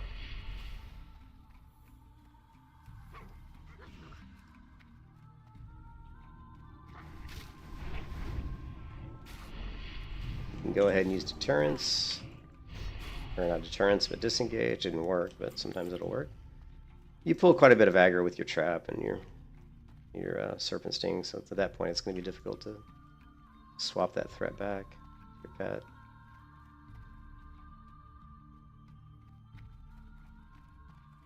Need 2 more Weavers. There they are. At this point we can just send my pet in. Got my trap, let my pet hit him. Bring my pet back. See if we can get him to hit my trap. Oh, not quite.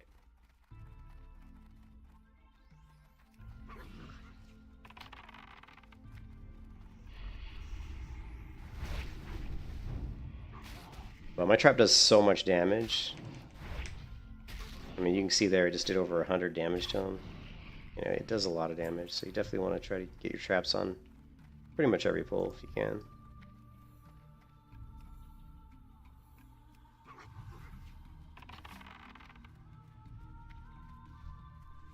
You're in the middle of a big SM grind. Nice resist there on the trap. I mean, on the shadow bolts. Oh, he missed my trap. Bastard. Oh yeah, it is. Have that done. Finally get to see some new done. Open world is such a pain to complete. Yeah, to fresh server, it's... But I mean, there's so many different layers, so it's not that bad. It's not that bad because you just layer off, right? Like if you're like I just did there, like all the mobs are dead, and I just got onto a different layer, and instantly all the mobs are respawned. So yeah, use the layer system to your advantage.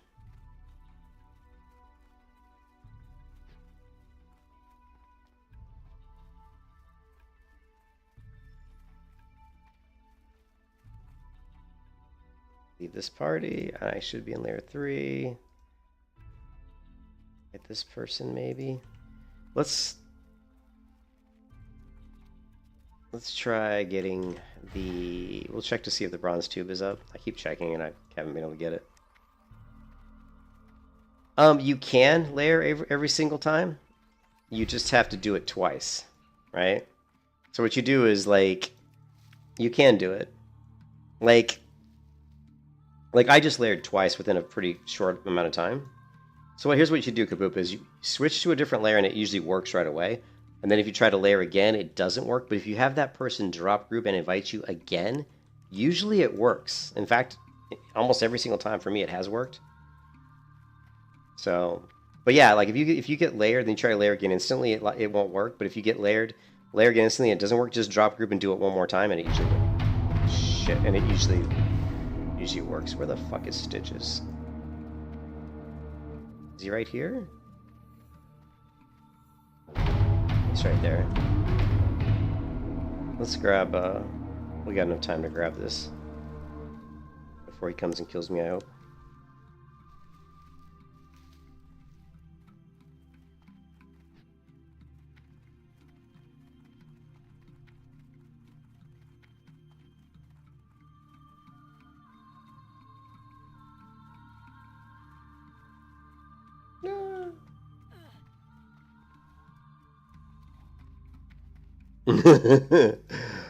Oh, I'd have to be a little bit higher level to take on Stitches. What can I do for you? Be careful. Light bless you. Alright, let's go ahead and head the other way. We'll go around the other way. Yeah. Let's sell some. We have way too many. Why do we have so many healing potions? Holy crap, look at all these healing potions we have. We don't need any of these. Can I help you?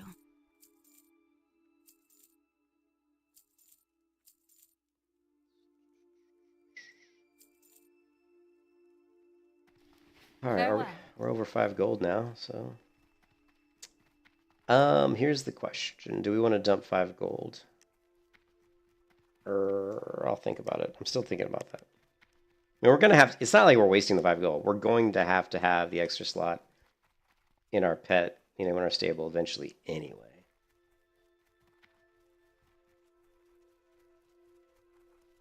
Oh, yeah, I just get so many. I get so many from doing the quest, but also from crafting, Crafting, fishing, and doing quests. I have so many healing potions, it's ridiculous.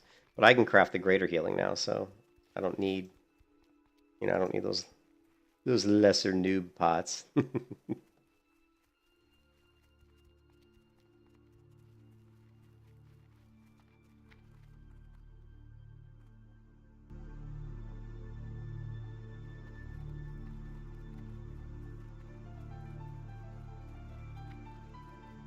But I want to pick up. I want to pick up my next rank. Furious Howling Bite. We could just drop this pet. If we want to not pay the 5 gold now, we could drop this pet. But he's already my best friend. I don't know. And it's Hopper. I like Hopper. I've had Hopper. I've been using Hopper as a pet ever since like vanilla. WoW. So same pet, same name. Ever since 2005.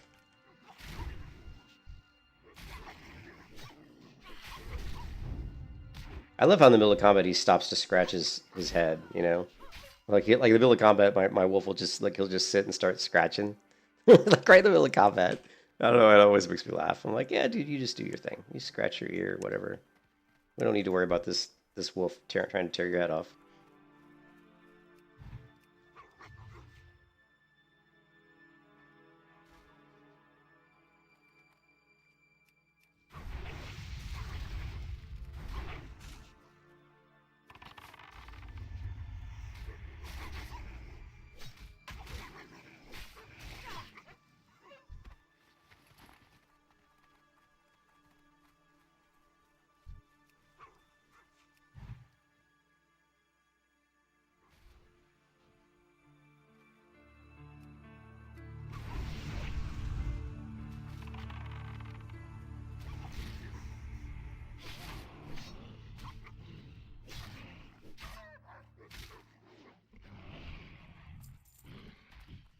Okay, we don't need these Nightmare Organs.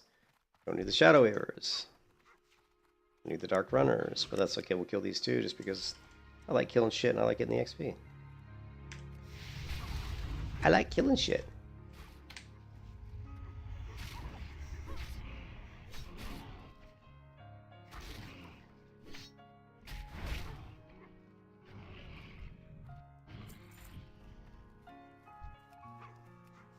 No, it's a Shadow Weaver. Shit. Oh, well. Eat my trap, Shadow Weaver.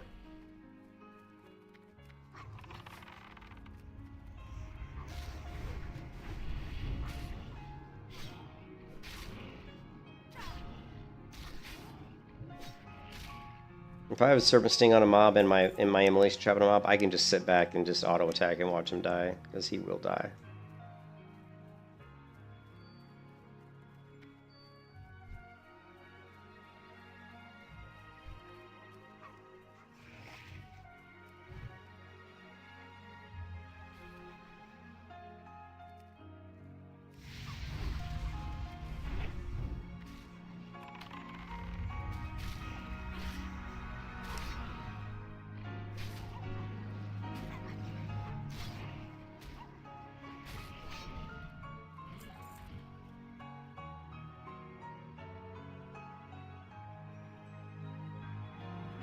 Good luck getting a raid spot, man. I've had great gear on Melee Hunter, and I still had people wouldn't let me. The cool thing now is you don't need to worry about that, because with dual spec, I can just have a marksman build that I can do raids with. You know, I can raid with the marksman build and get gear for my Melee Hunter build. That's what I'm hoping, you know.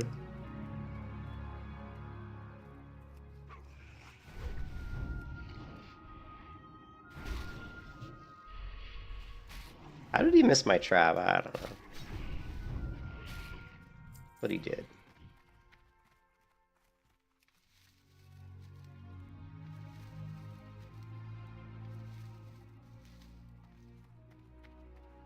Let's just take him out. We're just gonna take this guy out.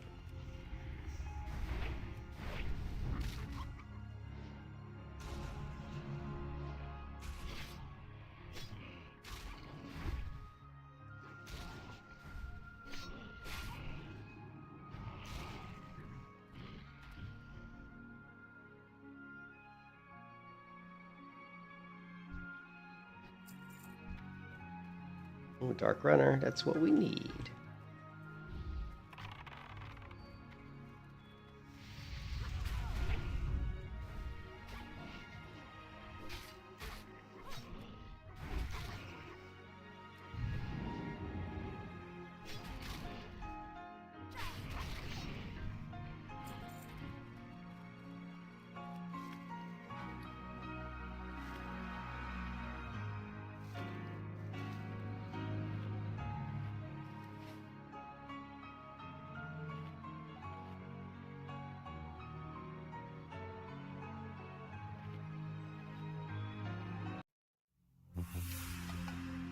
Ooh. Switching to some crazy music here.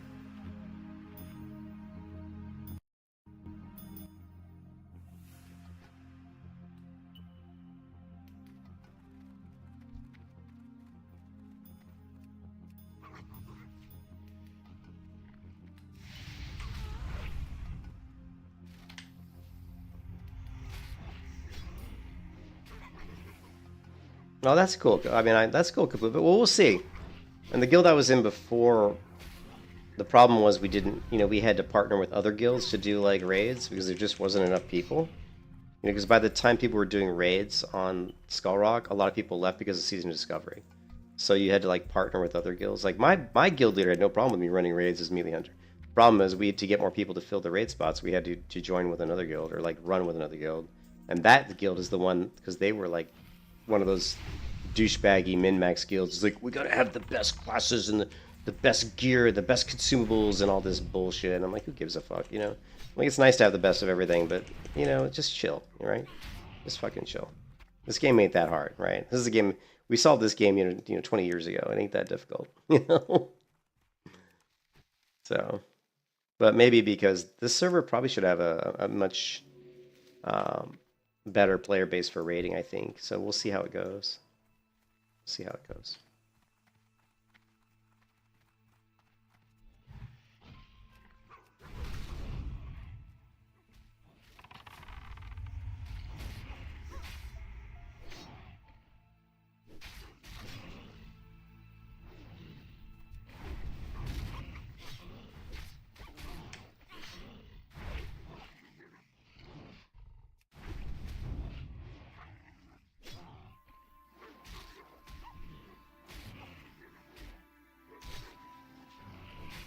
Yeah, I never look at logs. I ain't gonna parse no logs, man. That's some stupid shit right there.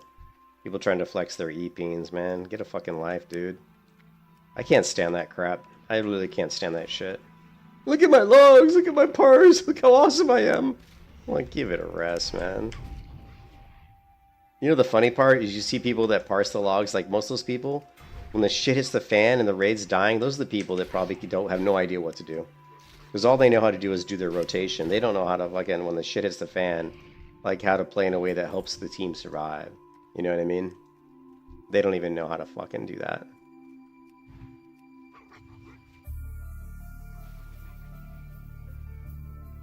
To me, a good player is the ones that when the shit... What do you do when the shit hits the fan and everybody's dying? What do you do? That's what makes a good player in hardcore, right?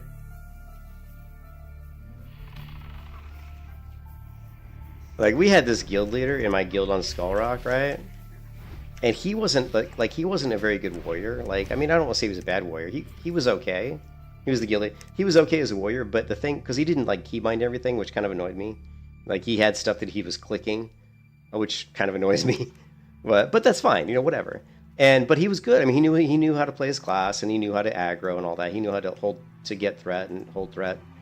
He was just lazy about it. Sometimes he didn't always do his rotations in a way that would get the maximum threat. But again, I'm fine with that.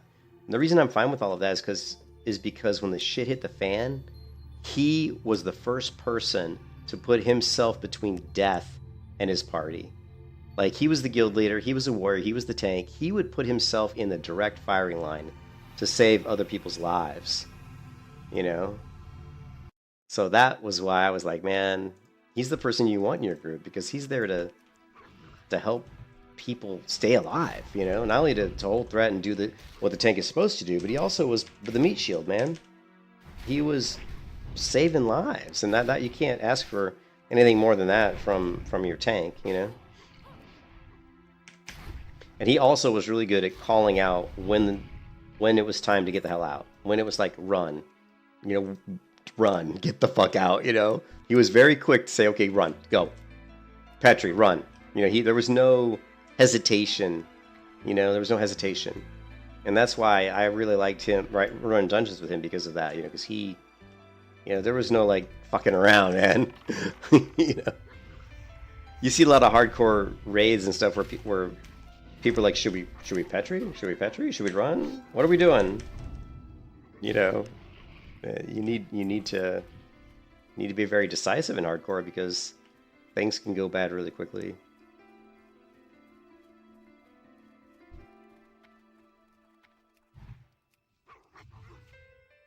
Oh my god. I hate it when you drop your trap and they're running the other direction. Because then it takes a year for your mob just to get to them, you know. That's why usually I'll go in and just Serpent Sting pull them right away so my pet doesn't... So I don't have to wait for my pet to run all the way over there.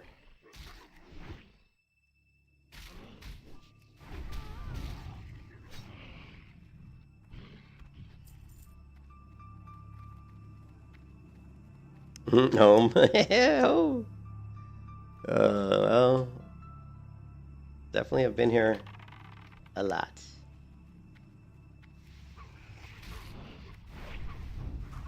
But Vols, we got our offhand. We got the Gutter Blade, which is a nice offhand for me from doing that, you know, that Ashen Veil quest.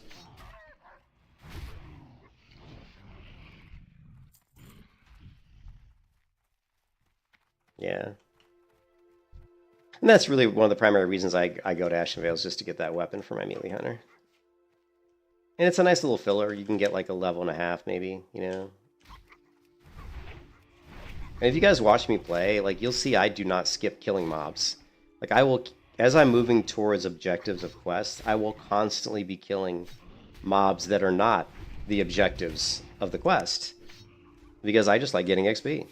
You know, if I'm moving towards getting a Dark Runner, I don't try to bypass all these other mobs. I go right through them.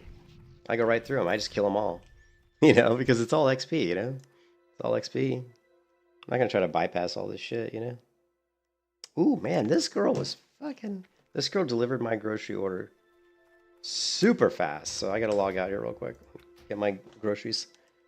You don't even do quests? Yeah, I like gratitude. Well, we're gonna do that, Vols. Once we get to, like, we'll knock out a few quests here, then we'll go do the Raptor Cave.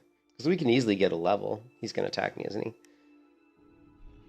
Oh, I think I'll get logged out before he attacks me.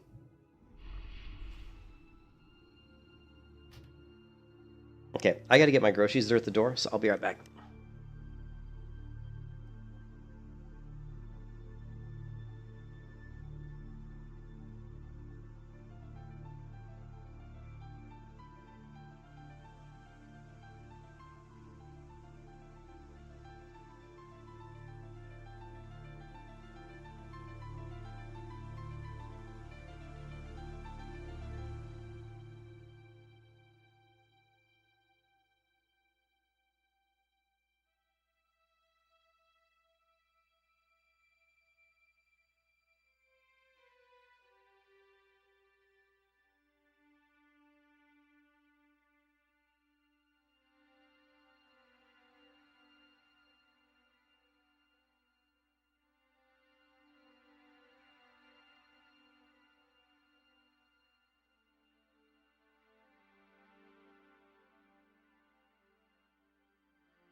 Hey guys, I'm just going to I'm gonna walk my dog.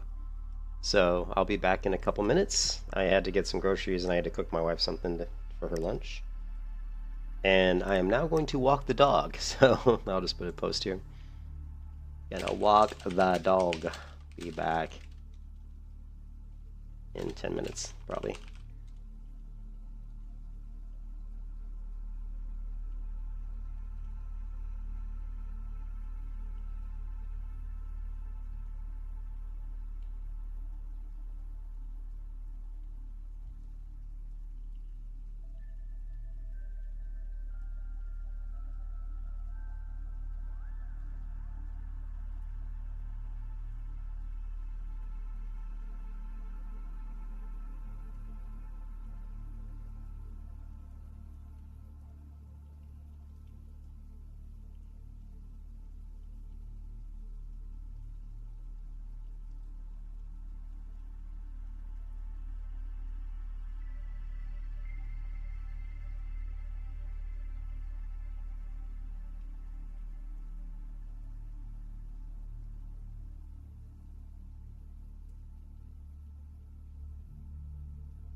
All right, man. I was like, I have to walk the dog. And I hadn't eaten anything all day, and I drank some bunch of coffee, so I was literally walking the dog, and I was just shaking.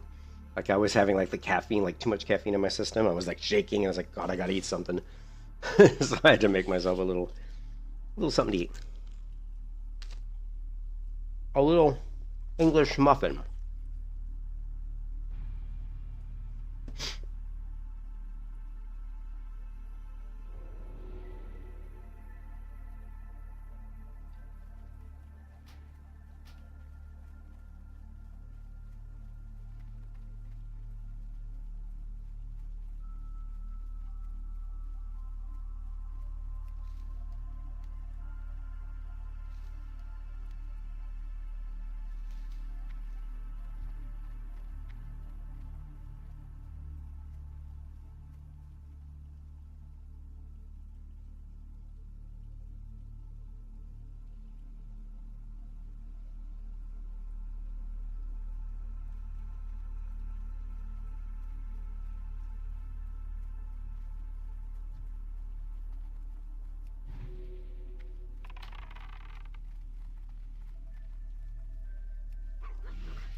Greetings.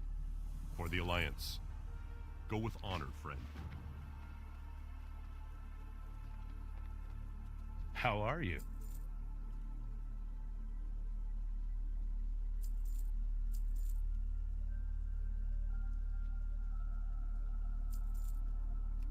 See you later.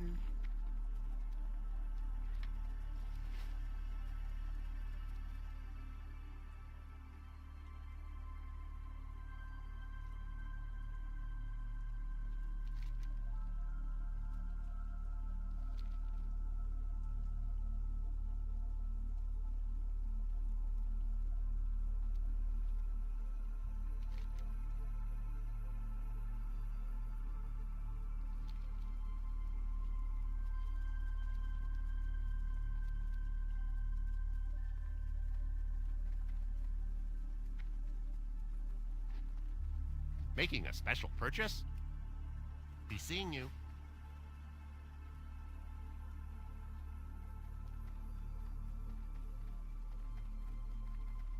What can I do for you? Have a good one.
You need something?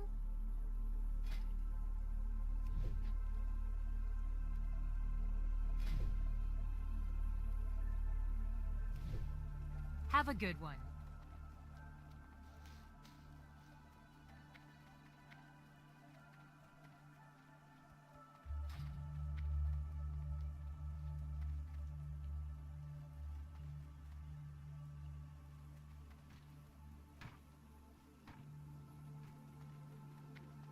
Open for business.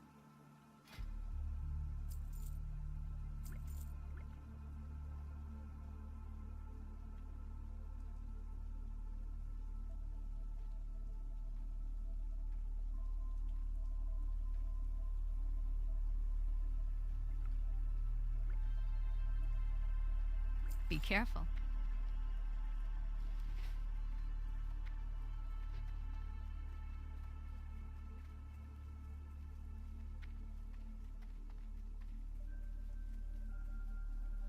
So who the fuck is DJ Ariza? Are you the biggest noob of all time? Probably.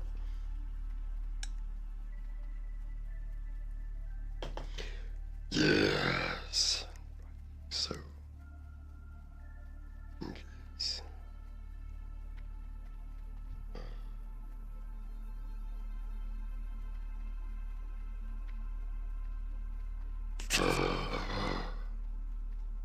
I think DJ is the biggest noob. Always hurts my throat when I do that. Anyways, fuck, what are we doing? Let's grab this Briar Thorn. It's a matter somewhere.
Oh, the stuns.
Hey there.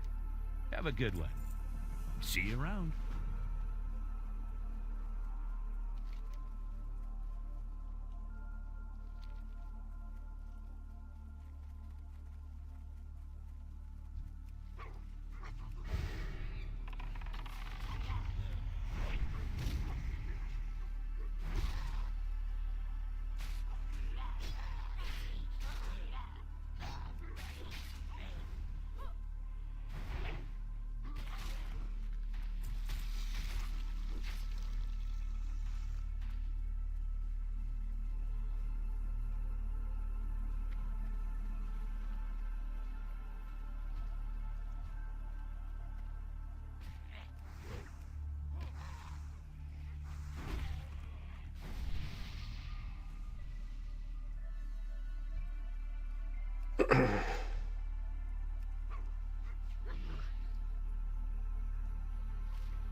You think so?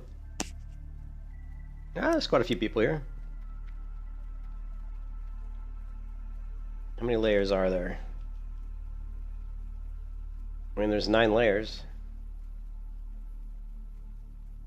It's a pretty good amount of people. There's definitely well over 50 people in my area, so there's not barren. They're just not standing where I'm standing, I guess.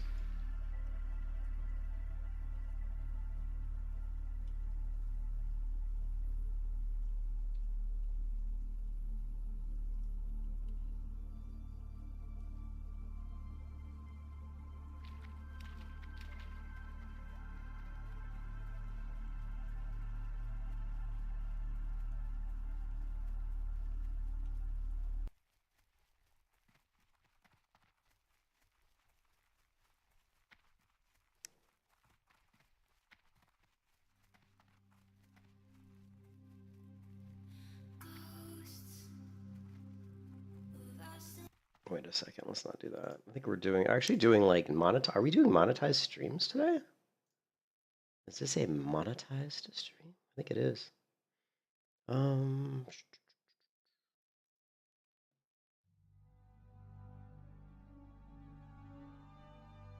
It is.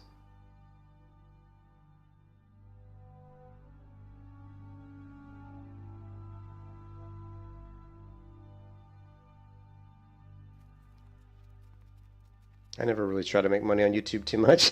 Like I usually, most of my streams, I flip the monetization off because I'm always playing music that's like, you know, copyright. Copyright infringement.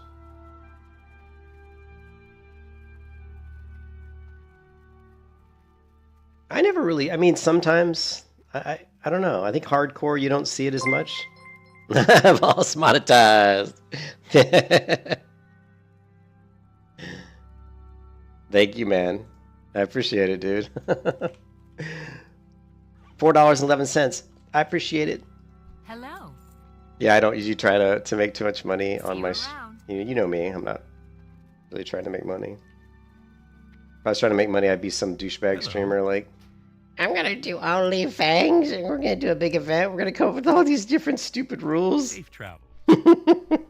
Oh, we got to do that. We did a little break from the leveling. I guess it is, according to because it says $4.11.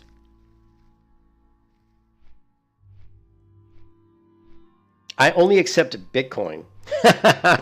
Well, I only accept Bitcoin donations. Would that be awesome if you could do Bitcoin donations? Oh my god. If we could have done that like, you know, like 10 years ago or something when it wasn't worth that much.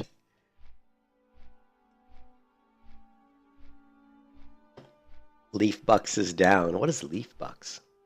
I don't know what that is.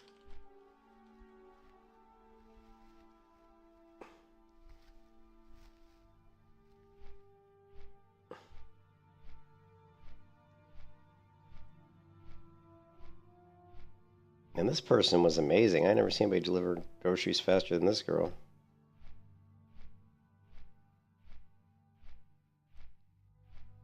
Oh, it's the Canadian dollar? Is that what that is? The Canadian dollar? Let me, I haven't even looked at Bitcoin today. I think it's probably down. Let's see.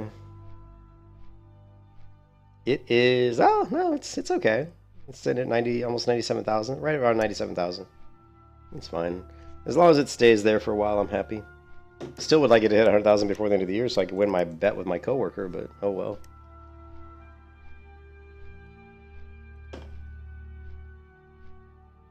I'm sure he never thought it would even get close to 100,000. Because when I made him that bet, it was like 65,000, and I'm sure he thought it would be nowhere near 100K. So in my mind, I've already won. I still think it will. I still think it's going to break 100K before the end. I do think it will.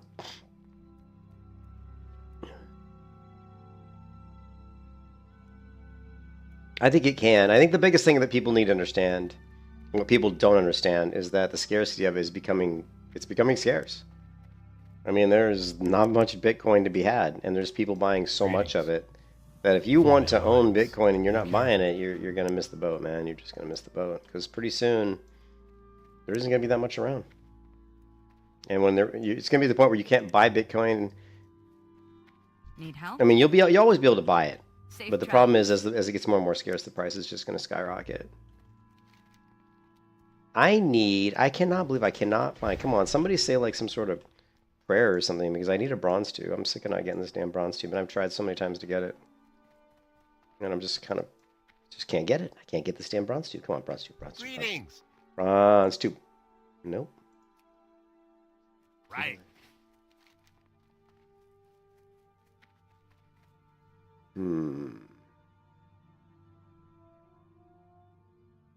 Oh, we do have the skeletal fiends. What about the other ones, though? I feel like I'm missing a quest. Let's see. That one's complete. What do we turn this in to? Oh, Iron Forge. All right. Should have turned that in already. These stupid quests. I had like 6 stems, 6 or 7. So I'm like 1 short. And then this one I had like 6 or 7 pennants. So it's like, fuck, man. You always have to run BFD like twice. Yeah, we need Ghoulfang, Spider-Man. Okay, nice watch. Oh, so I've already done the horrors, that's why. Legend Stalman, Town Register. And of course, South Shore. I guess we could do... no, we're still a little bit low for Legend Stalman. I'm just tired of doing quests is what the problem is. What's this? I'm tired of doing quests. Alright, I'll tell you what we're going to do. Hey there. We're going to get rid of the Raptor. I just don't see me using the Raptor. Because he's such a cool looking pet, but he is flawed. His animations don't work very well, and he doesn't sprint well, so I'm just going to abandon this guy. What can I do for you? Have a good one. It's high time that we upgraded my wolf, so let's upgrade him.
You think so? I just wish that Trump would actually put some more effort into doing the reserve, you know? When is Inauguration Day?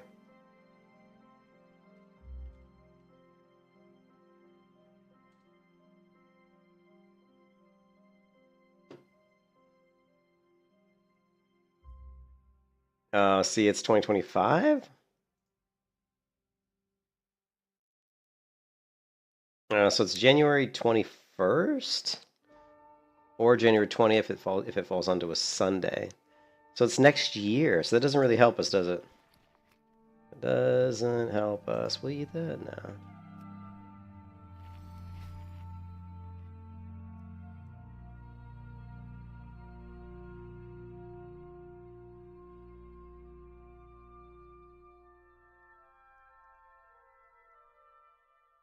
Man, this guy's really hungry.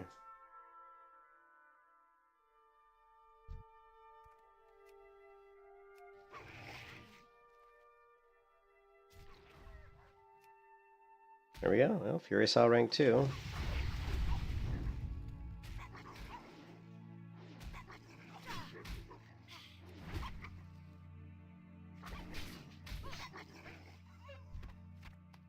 Now we just need Bite rank,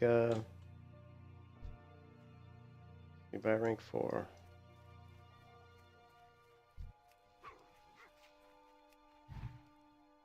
Well, yeah, thank you for the donation, though, Voss. I appreciate it.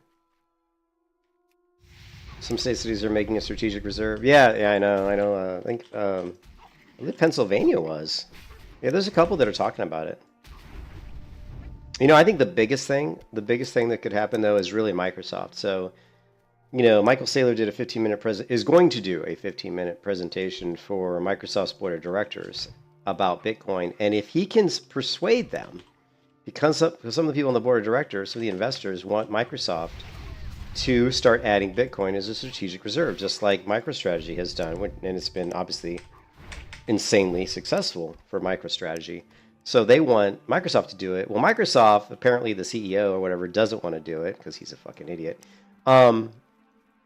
But Michael Saylor is doing a 15-minute presentation, and I think if anybody can persuade them, it's got to be Michael Saylor, right? So my thing is, if Microsoft was to agree to start to purchase Bitcoin, because keep in mind, Microsoft's got billions of dollars in cash. Billions of dollars in cash. You know, they have like $160 billion just sitting around. Just sitting around. That they can spend on anything they want. So if Microsoft did decide to do a strategic reserve and start buying Bitcoin, like maybe they bought like 10 billion or something, which to them isn't a lot because they got like 160 billion. But 10 billion would definitely do one of two things. It's going to drive the price of Bitcoin up, but it's also going to make companies like Apple and Amazon start to say, wait a minute, maybe we should be putting Bitcoin on our balance sheet. So to me, that could be one of the biggest tailwinds would be if Microsoft were to do that. So we'll see. I don't know if they will or not. I mean, I think they would be smart if they did. Well, I know they would be smart if they did, but I don't know if they're going to do it.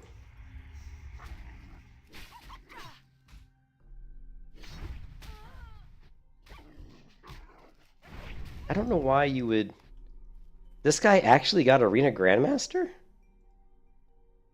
course, he is a rogue, but man, that is risky. That is very risky. Trying to get that. We are, well, you think we're early in Bitcoin? We're early in adoption. I will agree that we're early in adoption, but we're late in getting on the boat for Bitcoin, because there's only a couple million of Bitcoin left out of 21 million, right? I think there's only a couple million left. So like 85% or whatever it is of Bitcoin's already been mined. It's really sad that a lot of Bitcoin is lost and probably lost forever. That's actually really sad. There should be some sort of Bitcoin statute, or some sort of Bitcoin rule that says if a certain address. I mean, well, I guess there's no way for them to tell if it's lost, though. You know what I mean? Like, how would they know? What if someone just has bought a bunch of Bitcoin? They're just not doing anything with it. I mean, how would they know that it's lost Bitcoin? But it sucks that there's Bitcoin out there that's just lost. It's billions and billions of dollars of Bitcoin that people have just straight up, they've lost it. Unbelievable, right? You need something? Be careful. All right, Bite rank 4. Curacao rank 2. Nice. Now what do we want to do? Let's check for the stupid tube again.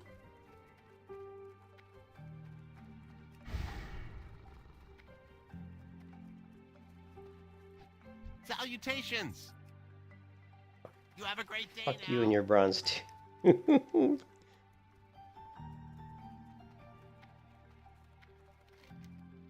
Let's see. We need to go. We need to go there. Let's just do the. Hello. I don't feel like killing anything right at this minute, so let's just do the legend style Be and careful.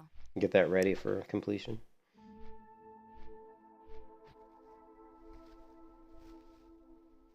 Oh, it is considered lost if it's been dormant, but I mean, there could be wallets that could be dormant, right? You could have bought Bitcoin 10 years ago and not touched it since then, and it would still be. You know what I mean?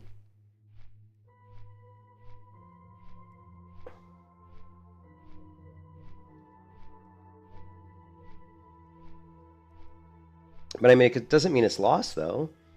What if I bought Bitcoin 10 years ago and I just haven't touched it since then? I haven't done anything with it. I mean, it's not lost. I just haven't done anything with it. Yeah, well, that's my thing. My thing is, it would be nice to know, like, maybe do something like to say, like, if you haven't access to your address in like 20 years, Maybe it should just be reclaimed. Or make it 30 years or something. If this hasn't... I mean, if there's something that hasn't been touched in like 30 years or something... I mean, does just looking at your amount, does that mean the address has been accessed? Like, if I go to my Trezor wallet, right? And I just open up Trezor. And it says, hey, you've got this much Bitcoin. I'm not actually doing anything with it. But does that... You know what I mean?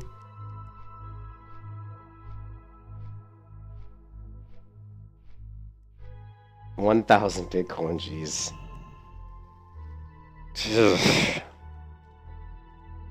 1,000 Bitcoin, right? Times, what is it now? It's like 96,000. That's $96 million. You know? I would not want to be that guy. And what's 96? What's 15 billion, right? Divided by 96,000. So I think this is how much Bitcoin Michael Saylor well, he just bought 5 million, so he bought half of that. So Michael Saylor just bought like 56,000 Bitcoin, right? Recently. Like just like last week, I think. Can you imagine that? Just buying like, I'm just going to buy 56,000 Bitcoin today. It's like, what? That's insane. You know? But if Microsoft were to do that, and here's the thing is, like, it doesn't make sense why you wouldn't, right? Like, if you look at MicroStrategy, let's look at MicroStrategy stock. So now I know it's been down a lot in the last week, but that's because there was some stuff. But let's look at it in the year to date. MicroStrategy stock is up 465% in the last year. And the only reason this stock is up, I mean, well, the biggest reason this stock is up this much is because they just buy tons of Bitcoin, right? So now let's look at Microsoft's stock, right? And let's look at it the past year. It's up 14%. So would you rather see your stock go up over 400% or 14%? It's just like, you know? Yeah, well, I don't know how he's doing it. I know part of what he does is he sells stuff to the investor. I don't know what he's doing, man. I don't know how he's doing it. But he keeps raising the money. And I don't know. I'm just so glad that Trump won the election, because if Trump wouldn't have won, we wouldn't be where we are right now, you know? And I did not realize...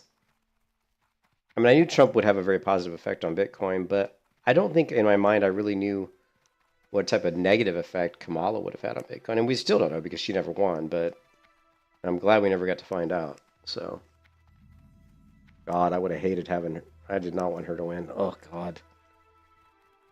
Would have been like Joe Biden all over again. Some idiot in the White House who can't even form a sentence. Can't even form a completed sentence, and yet he's making all the decisions. Well, he wasn't. He was just a lame duck, just like Kamala would have been a lame duck, too. She wouldn't have done shit.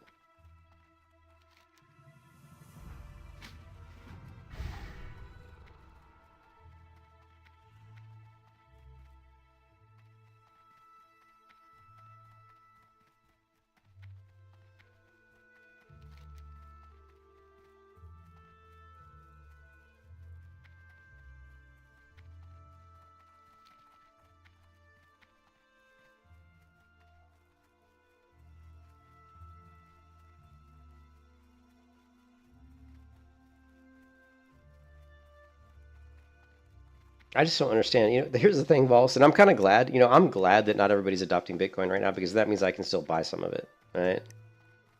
Like, it's amazing to me. Like, when I talk to my coworkers, like, you know, about Bitcoin 6 months ago, they were all like, "Oh God, I'm not gonna buy Bitcoin. You're an idiot for buying Bitcoin." And I laugh at them. I just laugh at them.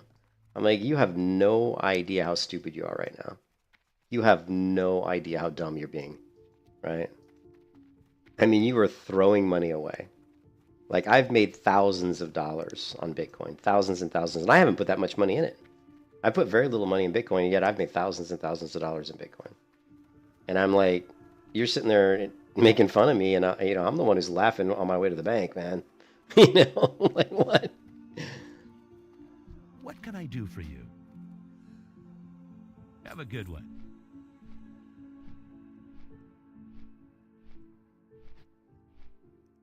It was even, Valsa, I was even talking to my wife's, yeah, exactly.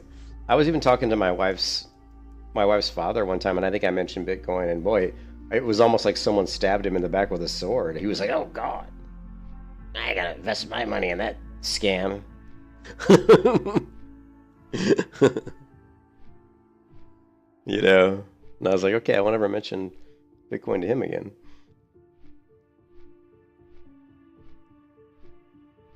Yeah, I try not to bring it up. I mean, I'm just trying not to even bring it up with anybody at work anymore. It's just like whatever, Yeah.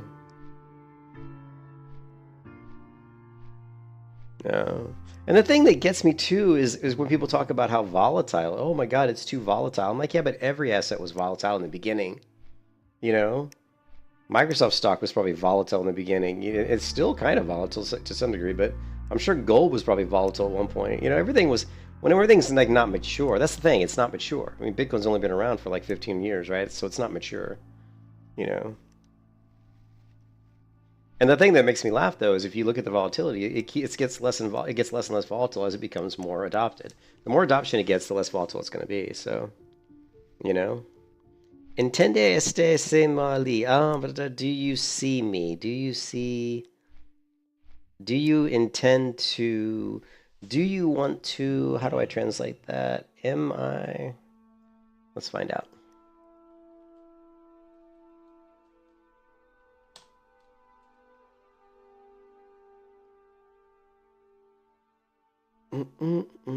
Intender este se mali. What does this mean?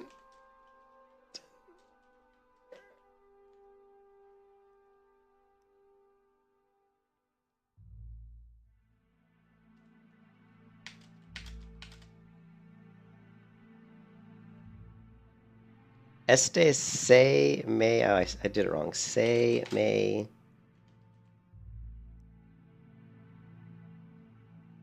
It's ambiguous.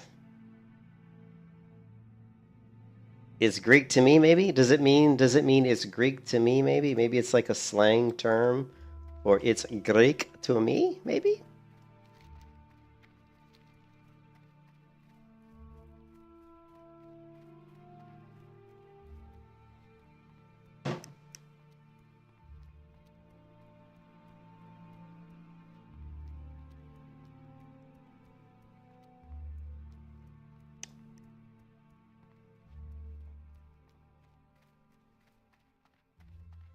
You need something? See you later.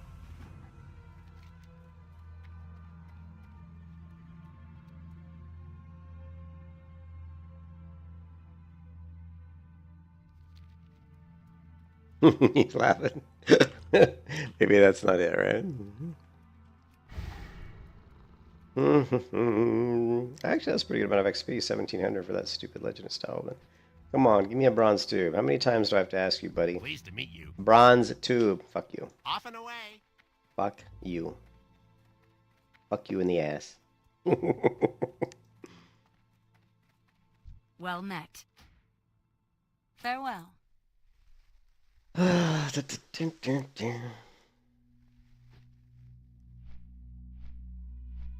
Panama Panini? What the? What?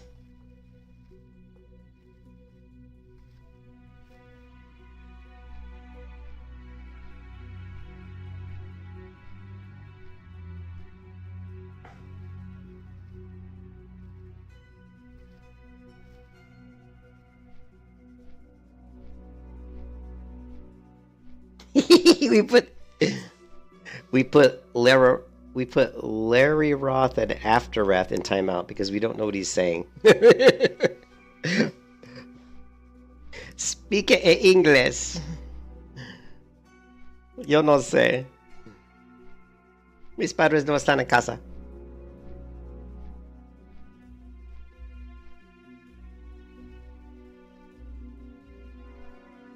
What was up with the person who came to the stream and was like, "Oh my gosh, this is Caffeine Injector, the greatest WoW player of all time"? I mean, it's nice to know that he recognizes true greatness, right? When he sees it, you know, I appreciate the recognition.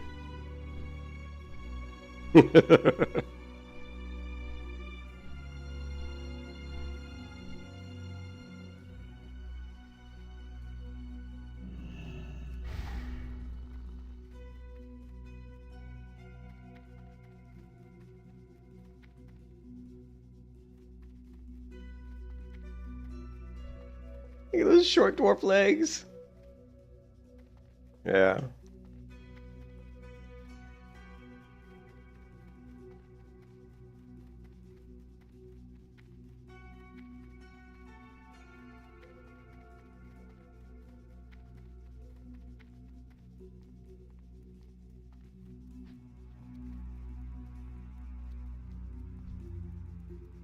Oh, Olnin eat. Oh, in it. What does that mean? I don't know. Ba-doo, ba-doo.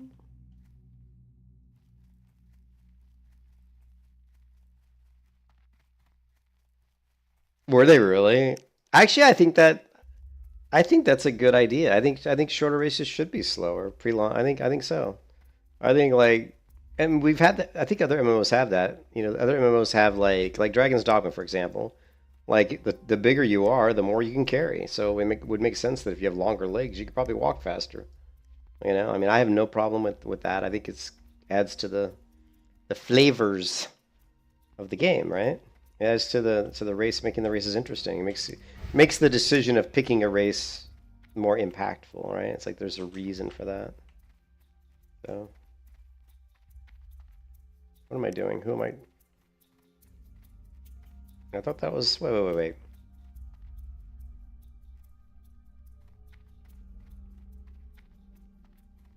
Good day to you. What the hell? Do I have to talk to someone outside? I thought it was... Oh, I have to talk to this person. Oh, I have to talk to him first, I think. I think I have to talk to them first. Have a good one. I got ahead of myself, I think. Maybe, possibly, maybe. I don't know if this is upstairs. No, it is. Okay, cool. It is.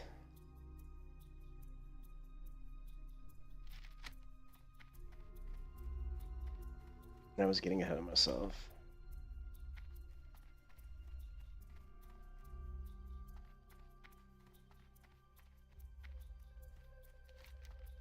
All right. Yeah, rip gnomes. I could never play gnomes because the gear looks like the gear doesn't look right on a gnome. Like it looks all smushed. Like I've always felt that gear. I always felt that the first character model that was created in World of Warcraft was the Night Elf. Because if you look at clothing on a Night Elf, it seems to fit like the best on a Night Elf. Like maybe a human too, but I just felt like almost like the first character models. And think about it though, if you were going to make a World of Warcraft, I mean, what would the first models be? Probably be human, orc, and Night Elf. I would imagine those would be the first ones, but gear just doesn't. Gear does not look good on gnomes. They're too tiny. Those textures are like all squished.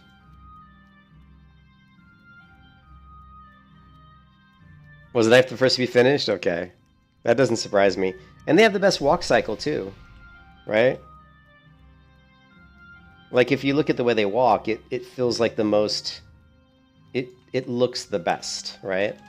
When I watch the way the Night Elf is walking, it just, you know, it looks good. Like look at this dwarf. It doesn't look as good. Look at this gnome. I don't know.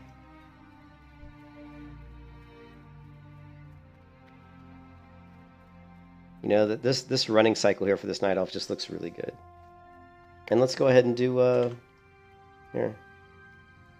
Let's do the walk cycle even. Of course, the walk's a little bit too sexualized, I think.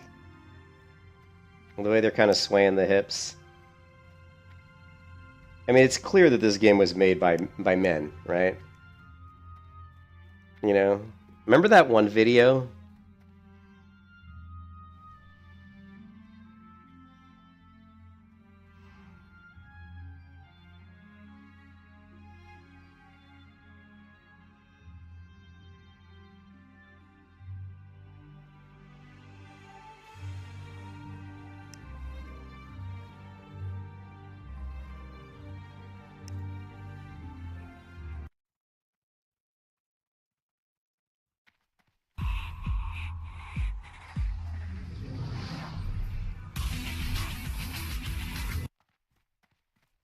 So this one. At that point, they're going to want to stay together from there on out. So this one, like, remember all the crap and all the shit that Blizzard had to deal with the Cosby Suite and all the sexual harassment and all the really nasty sexual like things that were going on by the men who worked at Blizzard because it was nasty.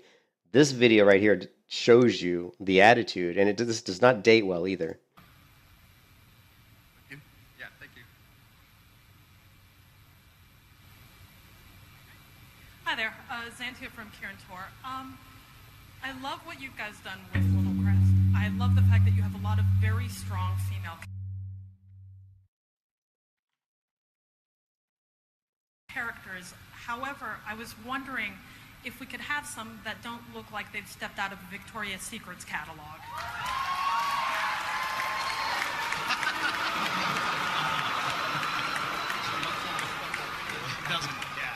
And this is the biggest sexual offender of all. The guy on the right here, right? This guy on the right, I can't remember his name, but he's the biggest sexual predator. And then this, of course, is that JL and Douchebag over here? What do you mean? Yeah, we got JL and Douchebag here. We got this guy, I can't remember his name. You guys should know him. He's Alex. It's the Afrasaza. Alex Afrasaza, whatever his name is. He should be in prison for the shit he was pulling. Wait. Which catalog would you like them to step out of? And then, of course, now you've got the men who try to, crack some sort of comedy at it, right?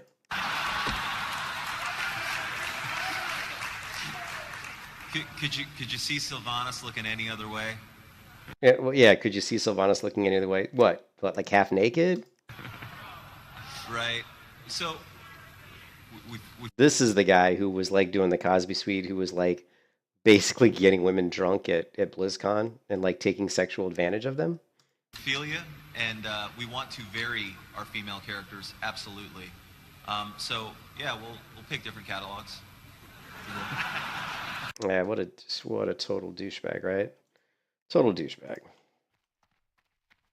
And of course, he was fired from Blizzard after this shit was coming out, as he should have been.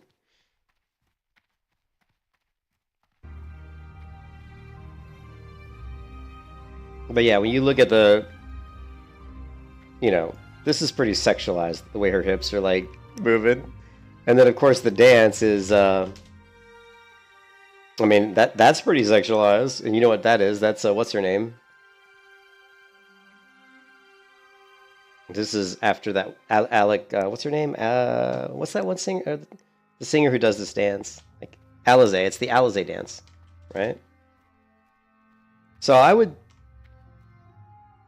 would like to see, in my, yeah, they did. They removed all this. They removed all the stuff in the game that's kind of like that. They got rid of any images because there were some images of like women. There was like some images in one of the inns where there was a woman wearing like a dress and apparently or a dress or a bikini or something, and apparently it was too sexual, so they removed that from the game. But I definitely, and my wife gets mad when she sees my character because she says they always look like hoes. She's like, your characters always look like hoes. And I'm like, well, I can't help that. That's the gear in the game. I'm not the one. I'm not the one who made the gear. But I agree that like, I would prefer to see a more realistic portrayal of actual, gear on female characters in any MMO, to be honest. But that's not what sells games. I mean, just look at something like, just go to like, and I love Mark from MMO Bite, but if you go to Mark's channel, right? If you go to MMO Bite. Right? And you just look at his videos. I mean, Mark definitely has a thing for anime chicks with big boobs, but look at these thumbnails. Like, look at all these anime characters in anime video games, like boobs. And I think there's more boob sliders in anime MMOs than any other type of MMO. But look at these boobs. Look at these chicks are half naked, right?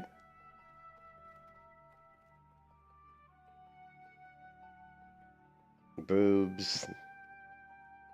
Half naked. These boobs are hanging out. You know, boobs. Look at these boobs. You know, this girl's half naked. Half naked, you know.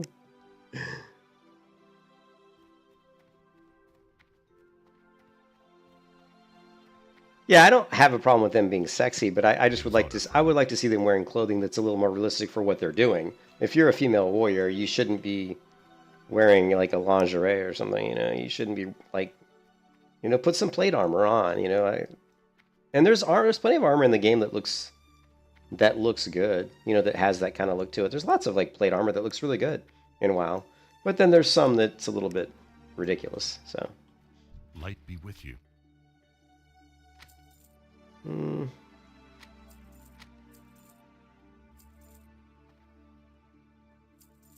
Light bless you.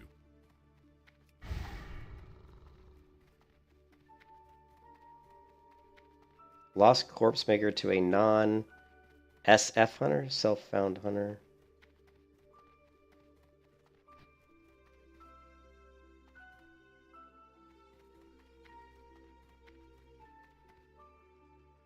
Every weapon is a hunter weapon. What can I do for you? Have a good one. For the Alliance.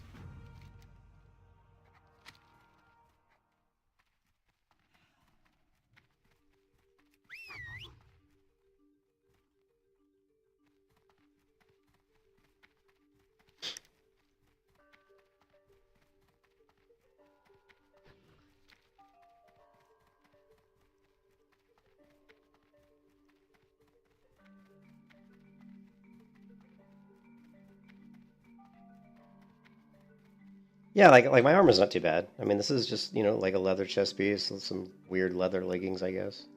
Looks alright. But just that reaction, the way they reacted to that girl's question was just, you know, and of course it doesn't date well. And you could see when he said, "Oh, we'll be sure to vary it to other catalogs," you know. I mean, that was obviously met with some serious cringe. Right, like there was a lot of cringe vibe going on at BlizzCon when he said that. You could just, the crowd kind of got kind of quiet, you know. It was like, dude, and it's just funny that that's the guy that was, you know, doing the Cosby Suite bullshit, right?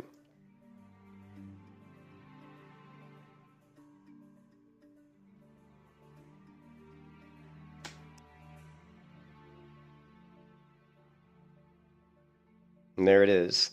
Former World of Warcraft developer Alex Afrasabi and other current and former Blizzard employees allegedly posing with a portrait of Bill Cosby for their Cosby Suite.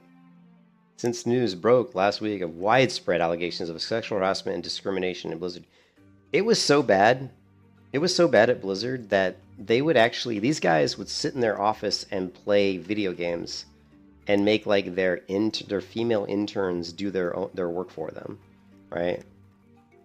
They would just be like, play video games and make their like interns like their whipping boys, you know, do all their fucking work for them, you know. Go with honor. It was just, it's disgusting, dude. You know, it's disgusting. And I think that today's culture is overboard. You know, everybody's like insulted and offended by everything, and I think it's ridiculous. I think that's, you know, so I'm not going down that road. Because I think it's, I mean, the era I grew up was great. In the 80s and 90s, you know, people were just nice and friendly. And I mean, sure, there was a lot of bad stuff going on as far as like, you know, I'm sure there was a lot of, what's the word I'm looking for? But I'm sure women still weren't getting treated well. But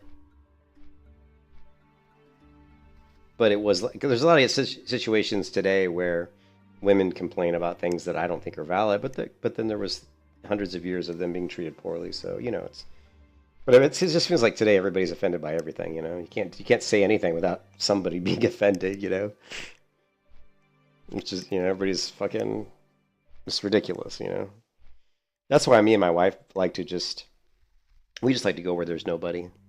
Like me and my wife want to buy a cabin in the woods somewhere where it's just living with just me and her, and we don't have to interact with anybody other than like our direct families, you know. Because we don't even care to really interact with other people.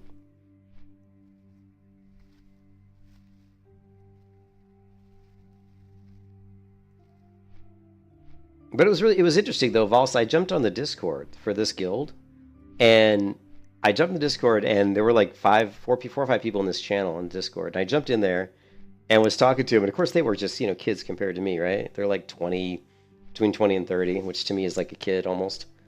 But what was funny is one of them asked me a really interesting question, and when he found out how old I was, because they were talking about ages and stuff, and Need help? Be careful. Should we do this quest? Even at my level, it can be kind of tricky. You're 32, but one of the guys asked me. He asked me a pretty cool question. He said, with you growing up through the 80s and 90s, he said, what were some of the coolest advances, like technology advances, or types of things like that stood out to you, that were really amazing at the time? And I had to think about it, and I was like, well, let me think. Because back when I was in high school, for example, there was no cell phones. The cell phones were like the Zach cell phone from Saved by the Bell, the big Mongo, huge things. So nobody had those. You had to be super wealthy to have something like that. Yeah, exactly. So what I said was, I really said the compact disc player was actually, being able to, just computers and computers in general. I say the compact disc player, computers, home video game system was a big deal. Something like the Commodore 64 was pretty amazing. And then I would say the first flat screen television, like when they first came out, like plasma TVs, because remember back in the 80s, TVs were so big and the tubes were so big and bulky, you couldn't even move your TV around hardly. It was, if you had a big TV, like a big TV back then was like a 32-inch TV, because it weighed like freaking 100 pounds. It was ridiculous, So some of the big advancements were, I would say, obviously TVs, computers, Blu-rays, compact discs, laser discs were pretty amazing. Those types of things were all pretty amazing. Yeah. But I'm sure there were other things. But I think what's really interesting, I think the biggest difference, one of the biggest differences though from when I grew up to today is just what an average kid did during the day then as compared to today. Like if we talk about what did I do, like when I was 15 years old, what was an average day for me? What was an average day for a 15-year-old high school student for Saturday? What would an average 15-year-old do on Saturday in 1985 versus today? That's where it's really different,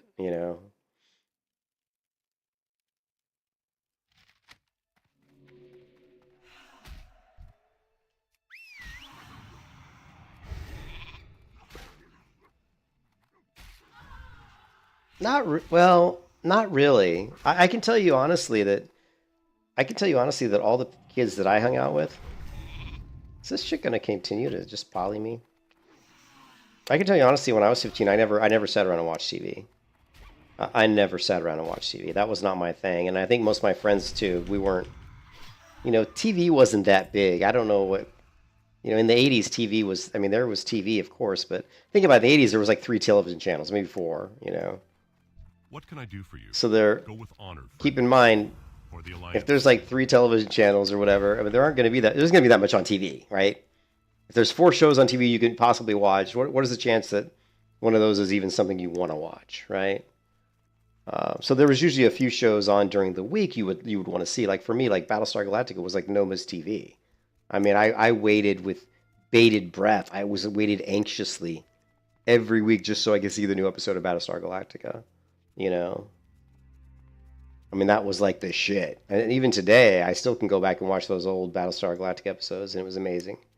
But yeah, on a regular Saturday for me was get up, probably, I would usually get up and hang out with my mom in the morning, get up, have a coffee. My mom, I got into drinking coffee when I was 15 because my mom drank coffee every day.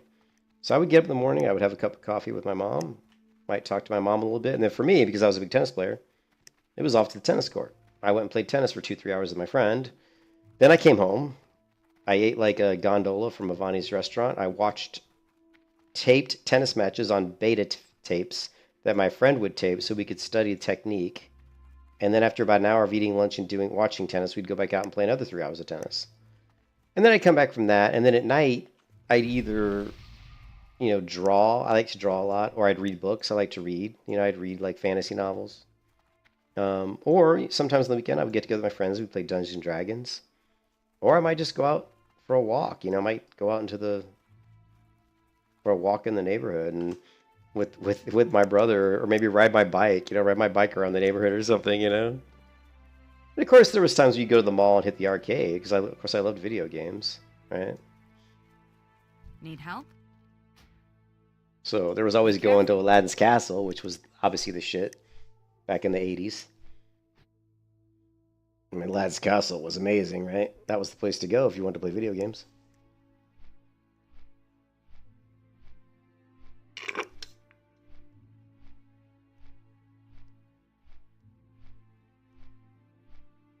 But the difference was, one of the biggest differences people don't understand is like back in the 80s, your friends were like real friends. And what I mean by that is you had to talk to them face to face, get to know them.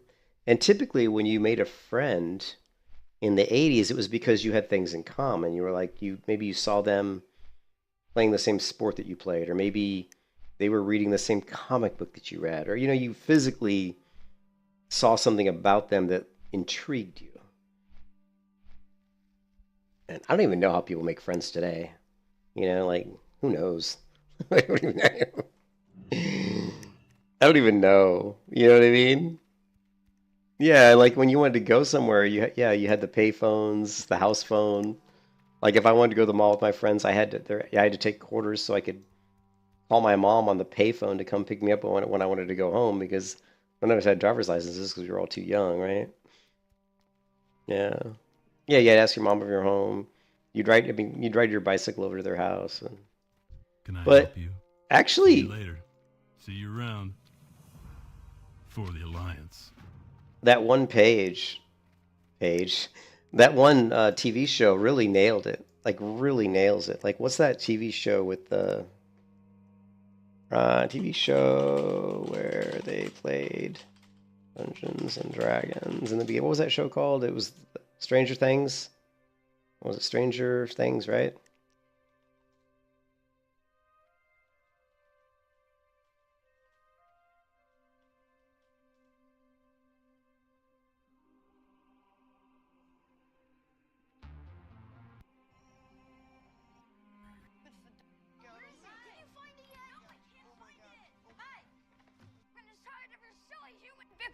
It stops to know that. Oh, this is gonna demonetize my stream. But this Came for something else.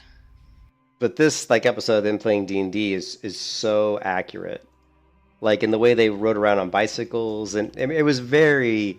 When I watched that show, it was very realistic to what I did when I was in like 7th grade or 8th grade or whatever. It was very similar, sitting in the basement playing D&D, sucking down soda and eating M&Ms. I mean, that's See you around. very Safe accurate. travels. Have a good one.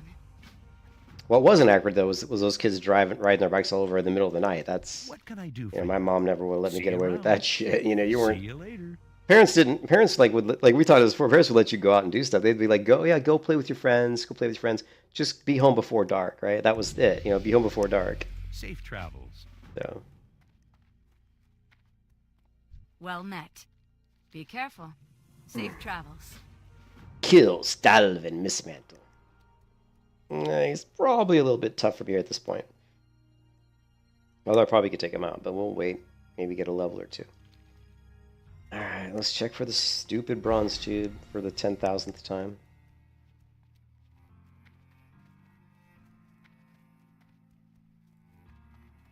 Can I help you? Yeah, no, fucking. Be seeing you. Bronze tube, I kill you.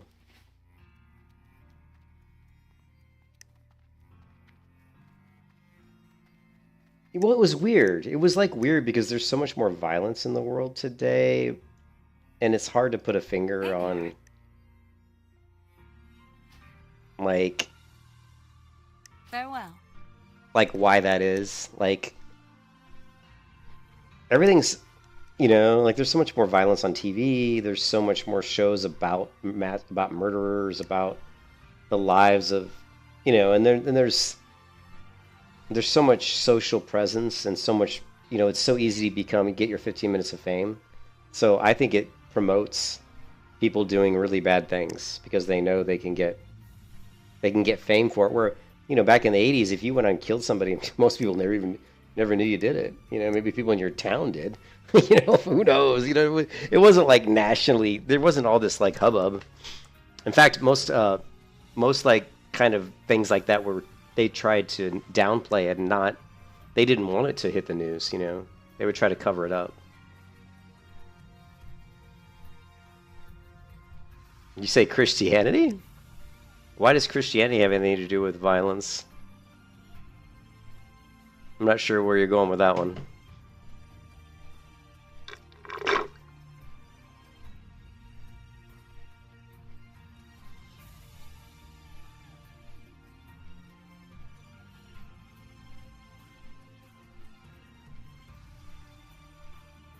And it is cold. I'm gonna have to put my hoodie back. I took my hoodie on because took it off because I walked the dog, and I was like, I'm gonna be way too hot wearing this, walking the dog, but now I'm getting cold again.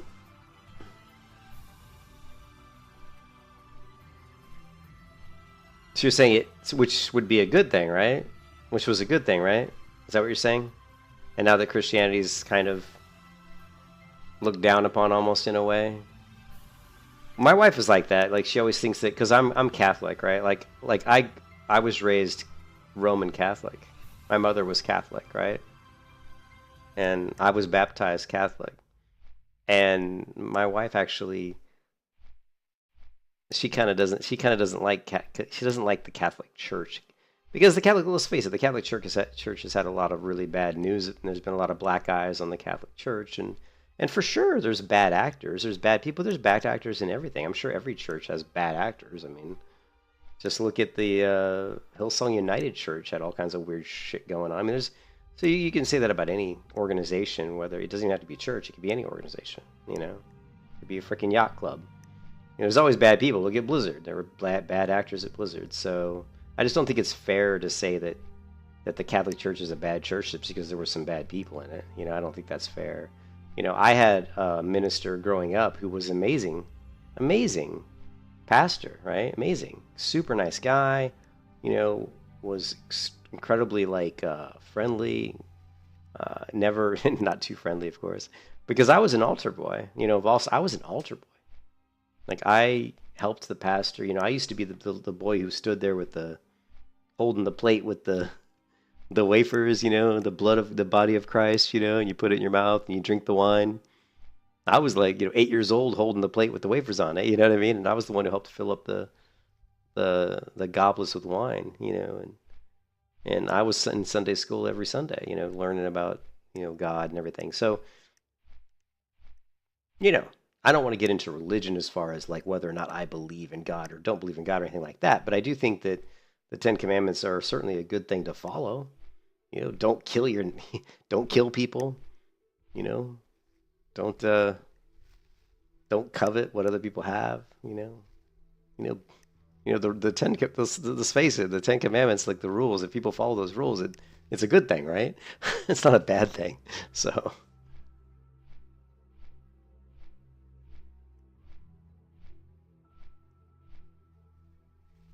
But yeah, I see what you're saying, though. I see where you're going with that, yeah. There's a big move. I think there is a big movement to push people back into religion. You know, I think there's been a pretty big movement lately. I think it took the churches, all the different types of religions, I think it took them like a good 50 years to kind of figure out how to kind of squeak their way back into people's lives, because I think it became kind of out of fashion to be religious. And so they started now the churches, like if you've been to church lately, they're like a lot different now. Now they have all this big music, and it almost feels like a show sometimes. You know, they've got these really good singers who go up on stage and are singing and dancing, and it's kind of silly, to be honest. But But it works for some people because it gets people more involved. You know, it's more exciting, I guess, than just having the Roman Catholic guy up there reciting the same prayers in monotone voice, you know, over and over again. So, yeah. Well, there's no going back. There's no going back. You know, I mean, once now we have people with full body tattoos and sticking things in their faces, and you know, and that's fine. People can do whatever they want, but you know, and I don't mind that as much. But the whole, like, you know, the whole they them and pronoun thing has gotten to just to be ridiculous. And you know, there's people in my wife's family who, there's people that I've talked to or that I've been around who think that, you know, their children think that they're gay just because they might have one, just because maybe their friend kisses them on the cheek or something, and they think that that's kind of cool, and then they start wondering, am I gay? Like, you know what I mean? Just stupid stuff. It's like, no, you're not gay just because your friend kissed you on the cheek. You know what I mean? It's just whatever. It's annoying. Yeah, yeah, yeah. I think religion is starting to make a comeback. It is starting to make a comeback, but I don't know. You know, but if you look at the Bible, though, Voss, if you look at the Bible, you know, the closer and closer, and the more and more chaos there is in the world, the closer we, you know, technically, the closer we're getting to Judgment Day. You know, so, yeah. So who knows what's going to happen, but maybe nothing. I tend to think that my wife gets mad when I say it, but I tend to think we're all just a race of experiment that was created in some alien's lab and in some alien's petri dish and threw us out here. I mean, I half believe that, right? Sometimes I half believe that there's just some advanced race of aliens that just decided to play around with some cells and chromosomes and whipped us up as a race and threw us on a planet to grow and just watch us and laugh at a distance, you know. But who knows, man? Who fucking knows? I guess we'll know when we die, you know. Maybe we won't even know then. Hello. Hi. You know, I should have went to Ironforge because I need to. Yeah, let's go. I gotta go to Ironforge. See you soon. I need to try to clear as much room as I can in my bags. So. What's the Warhammer 40k lore? That's the Warhammer 40k lore that it was aliens reincarnated as. Have a good one. Yeah. Reincarnated as.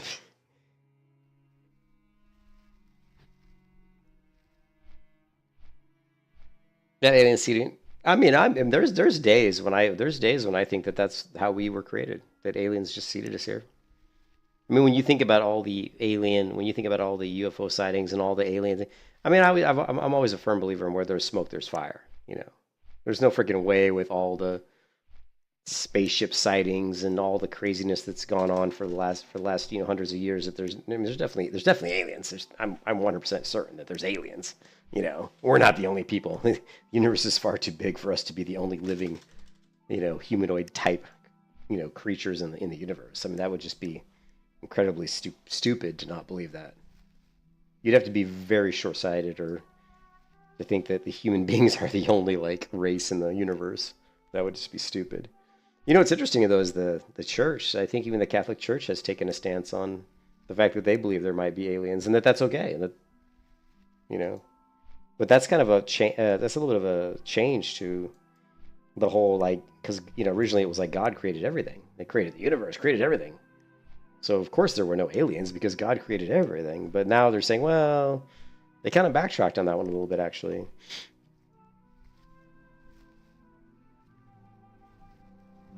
What is this song? It's kind of interesting. Oh, this is a different playlist. So YouTube has, for whatever reason, doesn't work anymore. Like, I used to be able to put on my playlist on YouTube and put repeat, and it would just play through the whole playlist, and it would start from the beginning. It doesn't do that anymore. Like, when it gets to the end, it just moves on to something else. And even though I have it on repeat, so I don't know what happened.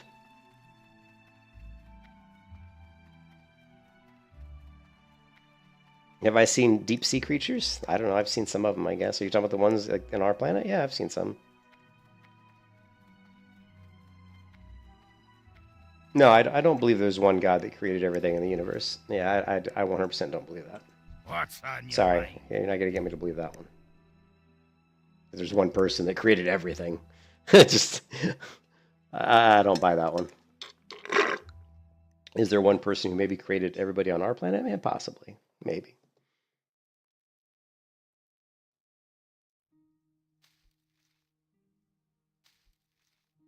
But my thing is I choose not to make a decision on any of that. You know, my choice is to, you know, we'll just to tentatively just move through our lives and try to be happy and have, you know, and just have a good happy life and see where the chips fall. I'm not gonna stress out about it.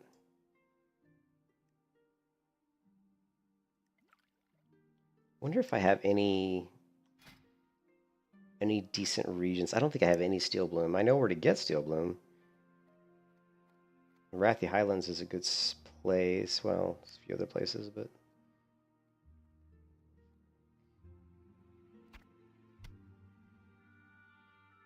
let's go ahead and grab the Storm and Seasoning Herbs.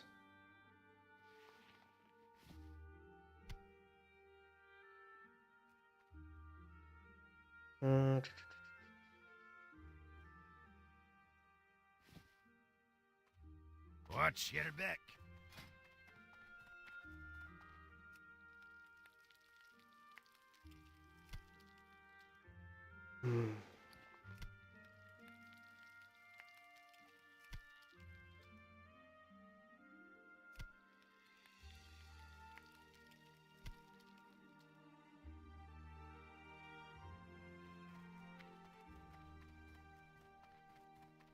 Interest you on a pint?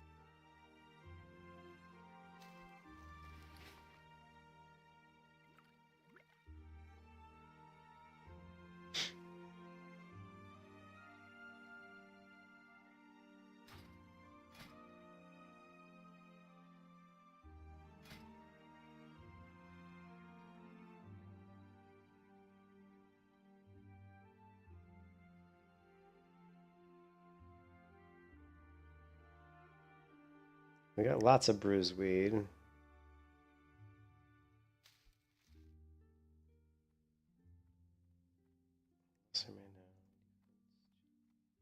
And Wild Steel Bloom is like really sought after. Of course, we need Life Root. I can't believe I don't have any Life Root. Raptor Egg. Let's get rid of this. We don't need.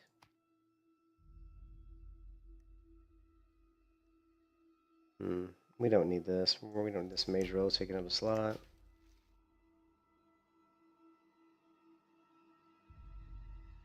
Do I want to make some? Yeah, let's do it. With you.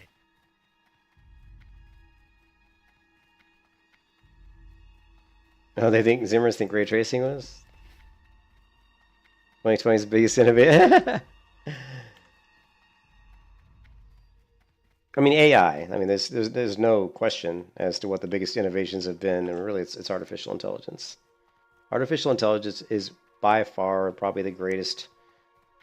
I don't want to say the greatest for good, but I mean, artificial intelligence is the most impactful technology that's been really realized in the last 100 years, last 1,000 years, really. I mean, because there's so much knowledge at people's fingertips now with AI. They just I mean, and just knowledge in general, like with the internet and with social media, with whatever. But I mean, AI to me is the biggest innovation in the past 1,000 years. Would you like to purchase something? So, I hope it's a leaded vial, and it's probably not because I'm an idiot. Ah, it is. Oof.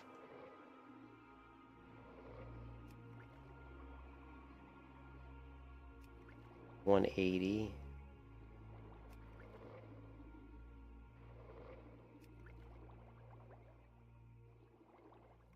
You have a great day now. My, you're a tall one. Yeah. Right. That is the expert. Oh, okay. We've already learned all the expert stuff.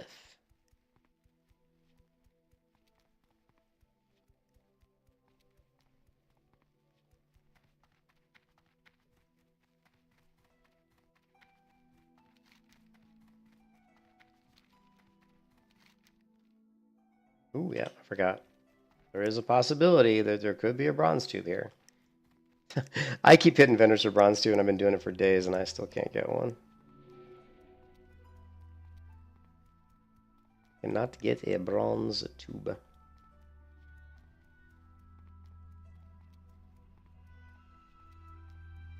Come on, bronze tube. Would you like to purchase something? I would like a bronze tube? Okay, fuck you. Right.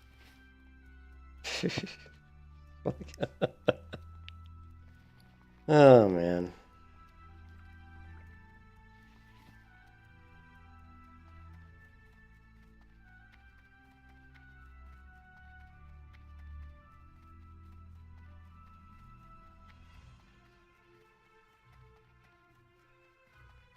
Yeah, it's putting an AH in Stormwind when it should rightfully be an Ironforge only.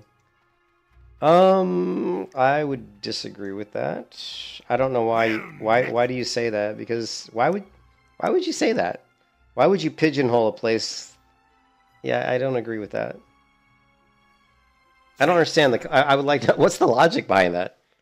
Having the AH and Stormwind and Ironforge is the right way to do it. Why would you make everybody have to go to the same location all the time?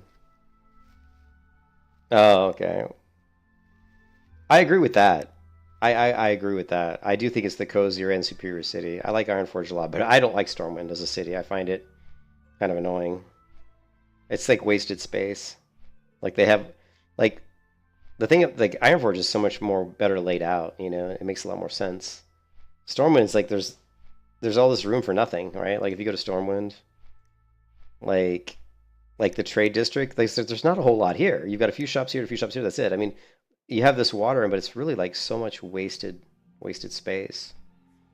So, what I would have done is maybe taken, like, yeah, it's just a lot of wasted space. I mean, the water's there to try to make it look cool, but it ends up being just a bad design, the water. Like, I would have probably got rid of the water. Get rid of the water, get rid of all these bridges, and merge it all together with just cobble, with this walkways, with sidewalks. Move things closer together so it's easier to quickly get to these places. If you want to make Stormwind cool, you know, add some water fountains, add a second level, you know, add some stone stairs that go up onto an upper level with some shops or something. But this water really just makes it, you have to walk farther to get to things, and it really doesn't add much to the game. I mean, I know that you can fish in it, but you could have just fished in the moat out front. So I think the water was a big mistake.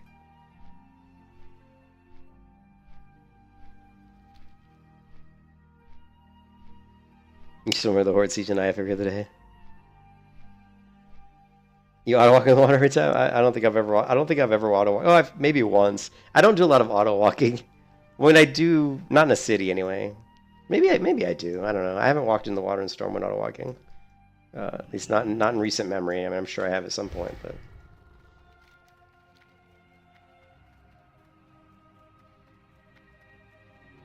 All right, we're gonna set our inn here. Okay. What's on your We're just gonna make this my home. Off with you. We're gonna look at our inventory. We're gonna make sure that we have plenty of drink. What can I do for you? Let's go ahead and blow some money here because it is gonna be expensive. You're gonna grab that and that, and oh, we screwed up because we still have some herbs here, Safe travel. which really sucks, but nothing to be done about it now. We don't need. Okay. Prepare our gear. Help you find something? And we're off. We are off. Let the grind begin. Let the dragon ride again on the wings of time.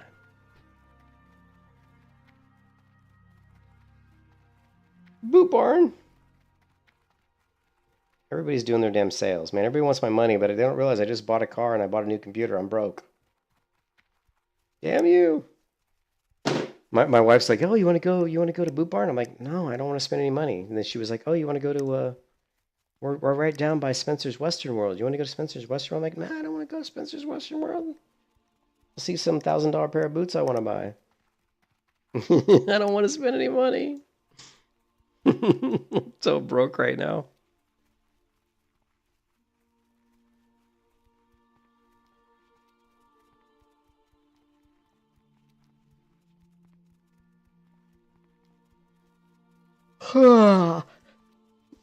So, Vols, you said, wasn't it you that said you level just killing mobs, right? You're like, you don't do quests much in a while?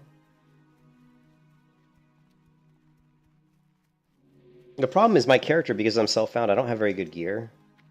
So it's not very efficient grinding killing mobs, unfortunately. But I did just get I did upgrade my pet, so we've upgraded Furious Howl, we've got upgraded Bite, so that's going to be a pretty significant DPS increase. I mean, not a lot, but it'll be a little bit. And that coupled with my recently acquired Immolation Trap rank 2, I think we can burn through some mobs fairly quickly. If the mobs are spaced close together and I happen to know just where to go.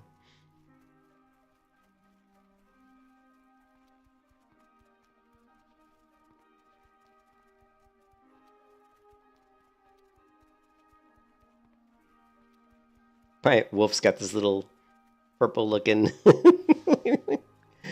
Oh, my wolf's just like, what up, dude? For some reason, my head's glowing. There.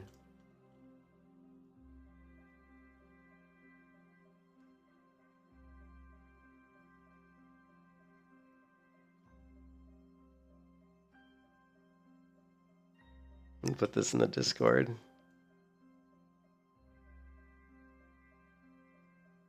Oh, I forgot. We were gonna hear my wolf. My wolf is special. He sparkles. Let's check out the video quest. Yes, I am human. And let's go here. Let's log out real quick because we don't want to die. Okay. Hey, don't freak out. You're in a PC Game Pass ad. Want to boot up Call of Duty Black Ops 6? Yeah. New games on day one. We got you. A cool safe house. Next! Want to pilot... Oh, it doesn't let me go away from it. You'll pause the video? You'll pause the video until you watch it. Airbus around the world? But I don't know how to fly. So we got a black person and an Indian person. All we need... I want a new career. And now we got a white... Driver, Jedi, all we need is like an Asian person, and what else? We got black, Indian, white. Now we need an Asian. What else can we get here? We need an Asian. And then what am I forgetting? Maybe, let's see if we do black, white, Indian, Asian. I guess that's most of them. Musician. Wibbs got Boo. This is my kind of office party. I want an epic adventure. Have you heard of the Great Circle? What? Okay, we've got the Jewish. Here's the Jew. That sounded so racist. Here's the Jew. Oh, Indiana Jones. That sounded so racist. I'm traveling the world? Hold on to your hat. Who's next? I want to play with all the League of Legends champions. There it is. We got like the Asian. I told you it was coming. Riot benefits. Say less. We got you. I'm not the ones in the game. You're in the game now. Yep. Get all this and more with PC Game Pass. You know what I'm going to say. Yeah, we got you. All right. We subjected ourselves to the awful 90% stupid demographic representation. What is our reward? Claim your reward. We get what do we get? A 14 free trial of, what is this? Yes, I'm human. Are you going to ask me this every 2 seconds? Yes, I'm human. Yes, I'm human. Oh, was it? Doop. Doop, doop. Let's kill Discord. Let's see if it does. Let's see if it... I was scammed. I watched that for nothing. Like, I totally was scammed.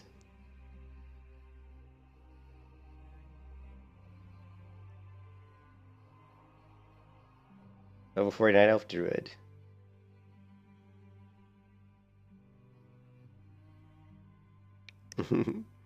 Because see, they started doing these things where you get these free rewards. So when I do them, I get like these little animated portraits. See, I have like the little bat that flies around my portrait. That was because I just watched some stupid video like we just watched in Discord. So I've been watching them just because I like to see the different animations that I can get. Let's see if you get to keep them though. Do you get to keep them once you get them? Let's see. Edit main profile. Here we want to change the avatar. Choose the GIF. Nah, I have no idea. I don't know. I don't do enough of this shit in Discord. I don't even have Nitro. You know what? But I don't even have Nitro, Vols. That's not even Nitro. That's just like I don't even have Nitro. And they're giving me those quests. Like, whatever. I don't know. Ooh, I'm hungry. You know what's in the fridge? Hey, Vols, you know what's in the fridge?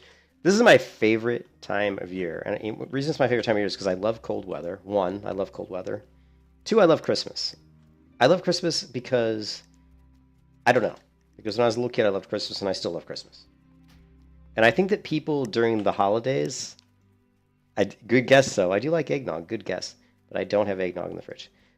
Because it's too much sugar. But what I have is just as much sugar though. So people tend to be nicer during the Christmas season. Now, I mean, I think they tend to be nicer. So. And in general, people are mean, so fuck them. But Publix grocery store, no, Absint's gross. Publix grocery store makes really good pumpkin pie. And for Thanksgiving, for Turkey Day, they always make a ton of pumpkin pie. And so after Thanksgiving, all their pumpkin pie goes on sale. And so for like a week, I'm buying like one pumpkin pie a day for like a week. Because I absolutely love pumpkin pie. So I like last year I think I ate pumpkin pie like a couple pieces a day every day for like a week. You've never had pumpkin pie? Oh man, I love pumpkin pie. But of course you gotta have it with with Cool Whip. You gotta have Cool Whip on it, right? But Publix, I mean, just their homemade, the one that they make in their bakery is just so good.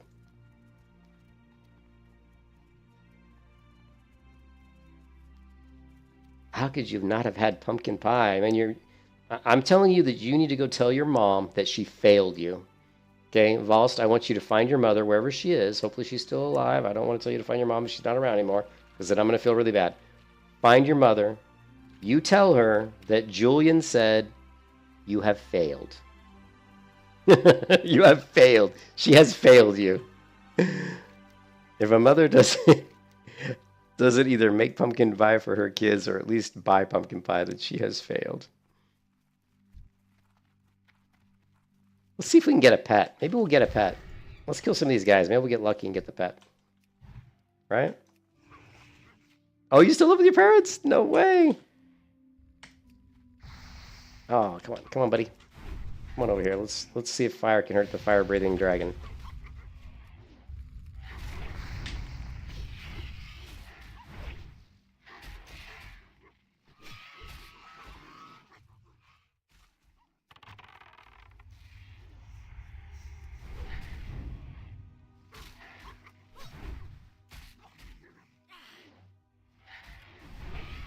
Come on, give us the pet.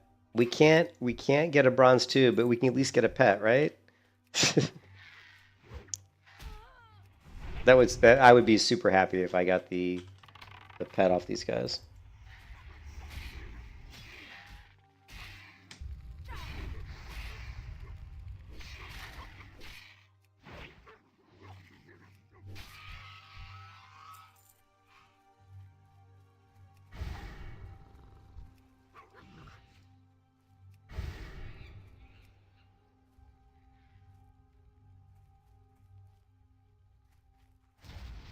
Come on, fire-breathing dragon. Walk through my fire trap. As if that would really hurt you. But it does. Oh, it doesn't? No, he resisted. He resisted the fire trap.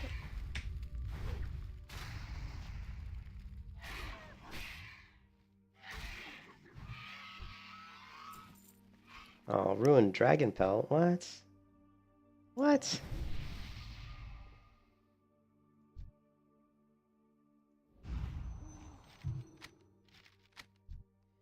And I don't have any, oh, here we go. I knew I had a few other things. All right.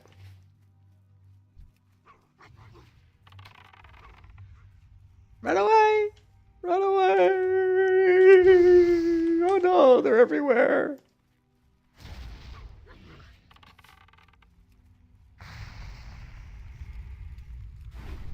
Oh, rent's ridiculous, dude.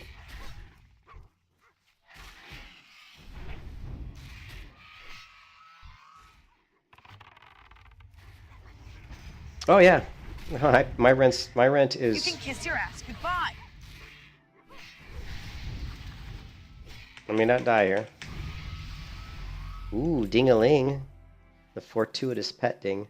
My rent is like 2,800. I pay like 2,800 a month or something crazy. Actually, my rent is more like 2,650, but then you put in like the stuff they bundle into it, like your water and your internet service and all that crap. Yeah, well, I have mine's 2,650 for a 2-bedroom apartment. Okay, and it's ridiculous. It's absolutely highway robbery. And my mom lives in, and honestly, if my parents, like if my mom lived down here and had a big enough house, I would move in with her too. Just think about that. I pay like $2,800 a month in rent. Just think if I live with my mom for like a year. Like if I live with my mom for a year, you know, do the math. I'd save like, you know, like $30,000, like $36,000 or something, you know, maybe like 34,000 or something. It'd be ridiculous.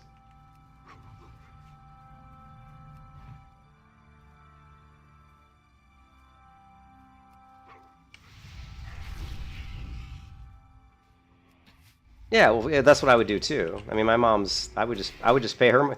You know how much my mom's mortgage is on her house? My mother's mortgage on the house she has right now is like $800 a month. I mean, she got an amazing deal, but she bought it, a little while ago, and it's a tiny little, it's a tiny little 1-bedroom house. Actually, it's 2-bedroom. Sorry, it's a tiny little 2-bedroom house in Tennessee. So it's a great house, and actually the value of it's more than doubled, since she bought it, because everything's way more expensive now. Man. Everything in the United States is stupid expensive.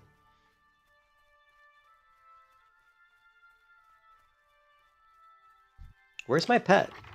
Where's my little dragon whelpling pet? Come on. What are you guys doing to me here? What are you doing to me? If I can't get a bronze tube, at least give me a whelping. At least give me a pet. Oh, I thought I was going to be a pet, but it was a flame sack. We could use that though. Small flame sack. Hey. Hey. I'll take that. A little dragon breath chili later on. But sadly, we're going to have to throw this stuff away because it's just going to conflict with what these raptors are going to give me. And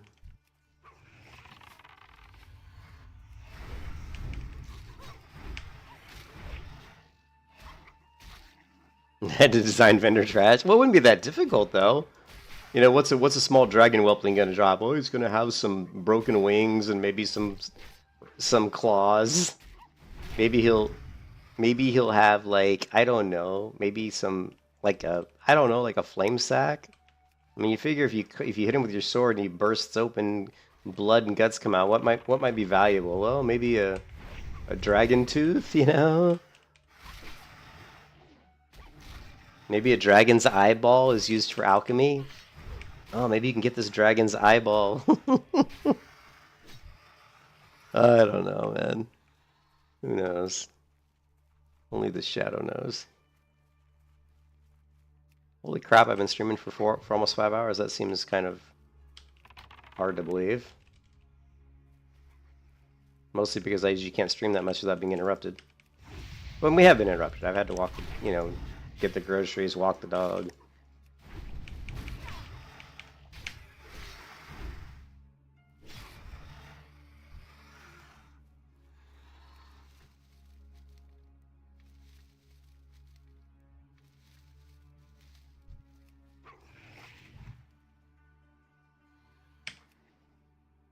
Now watch how fast this mob... As long as my fire trap lands and my Serpent Sting lands, which it didn't, these mobs just melt. They're just gonna melt.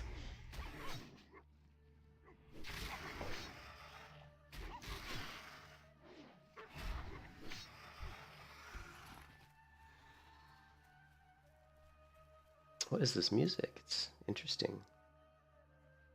Relaxing Guild Wars, music of Guild Wars. Interesting. Alright, we just got to get to level 30, boys and girls and aliens from every planet.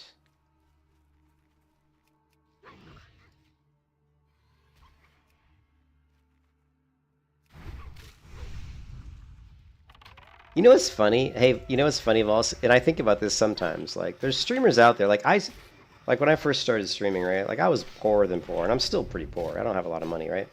But you see these streamers who, like Asmongold, who's a millionaire, and yet when he streams, everybody gives him money, and I'm like, he should be giving you money, right? Like, you're giving the millionaire money. He should be giving you money. I'm like, what? Let's give the millionaire money, right? How does that even make sense? Let's give the guy who's got millions more money? I mean, I understand the concept. You're supposedly paying for the service he provides. But you've already paid for the service he provides. You've paid for his house. You've paid for his car. You've paid for his living, his livelihood. It's time for him to give back to the community. You know what I mean? It's time for him to give back.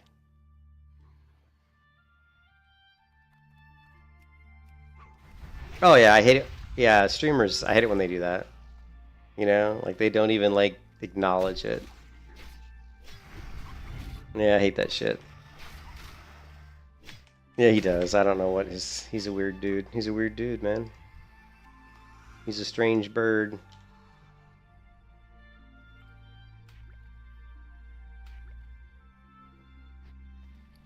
Let's do the sagefish.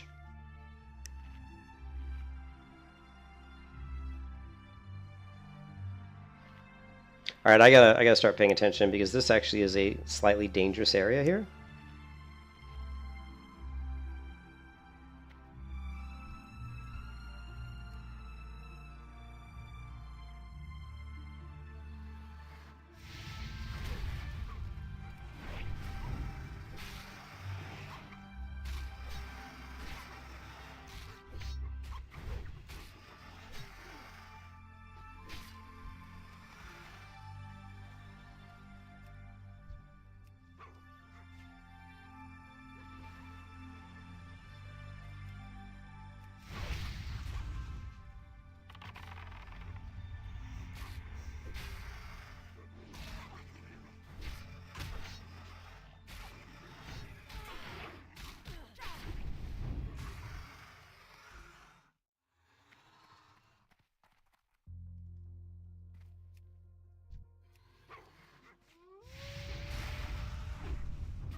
No, he's only level 6. Guy's like, I'm dead. You're level 6, dude.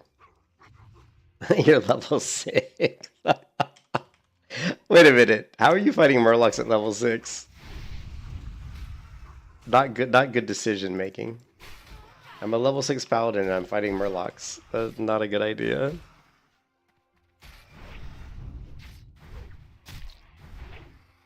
Ooh, Biff. Biff Arama. Oh, he's a dumb horde player, okay.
The Serpent Sting to the heart.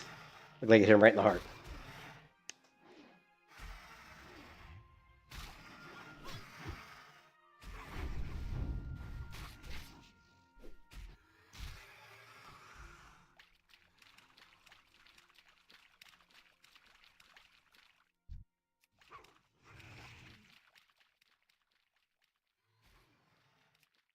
Five, 4, 3, 2, 1.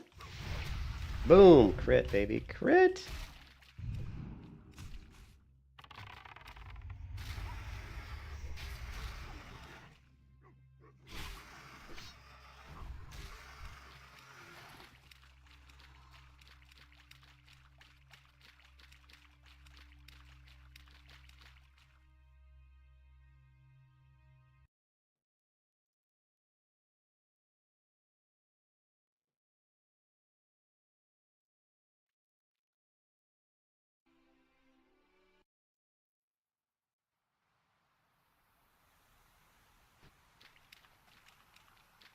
Like Grizzy has been kicked out of the guild.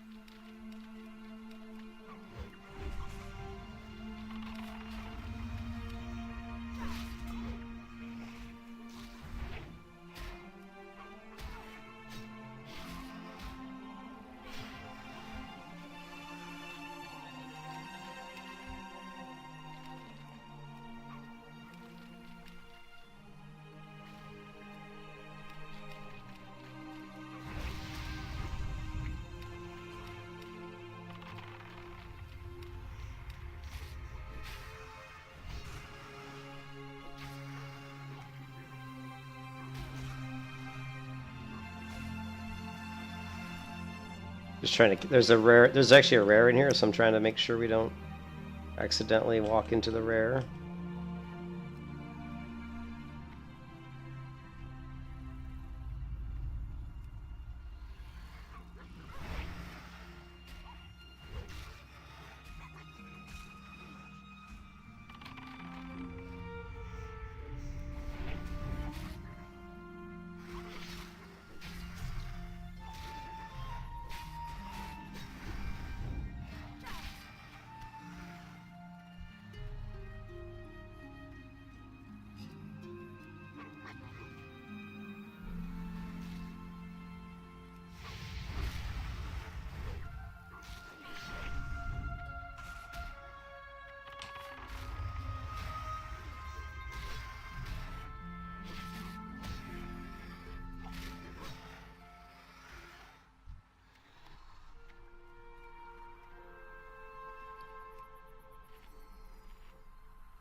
Johns Hopkins. Why am I getting called from Johns Hopkins?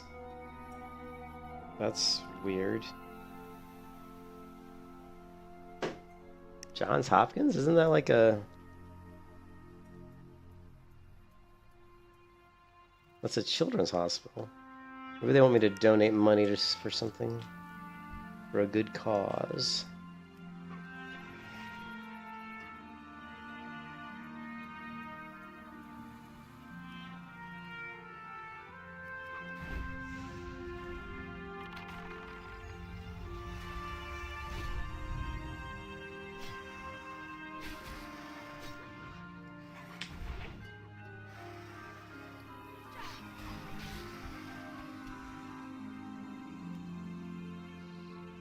Maybe there'll be a Broad's tube in here. Alright, come on. Epic item. Epic! Ooh, Wild Steel. Ooh!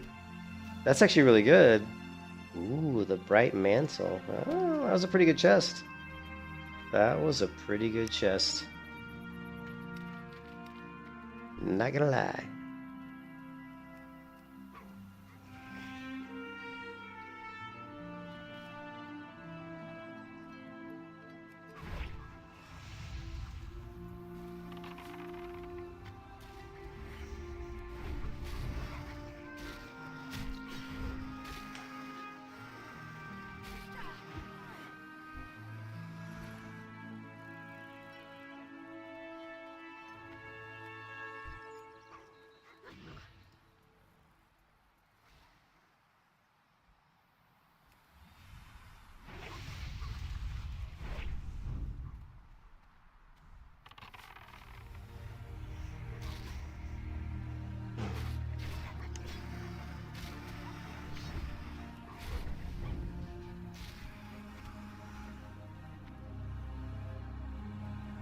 There's the rare. Ooh, yeah. I don't think we want to take on. He's not really strong, but I'm only level 29, so I think we'll probably stay away from the rare.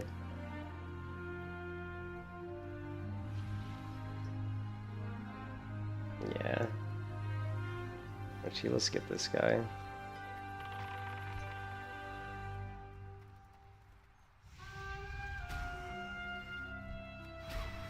I see that Matriarch looking at me, and I'm like, I don't like the way he's looking at me.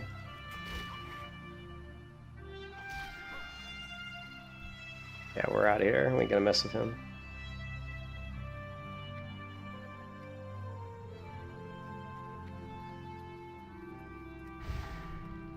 We're not gonna mess with the rare. If I was the same level as him, I would have no problem killing him, but. I can't remember quite how hard he hits.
Yeah, they're respawning pretty fast in here.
A long battle bow.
Come on, Hopper, you can make it.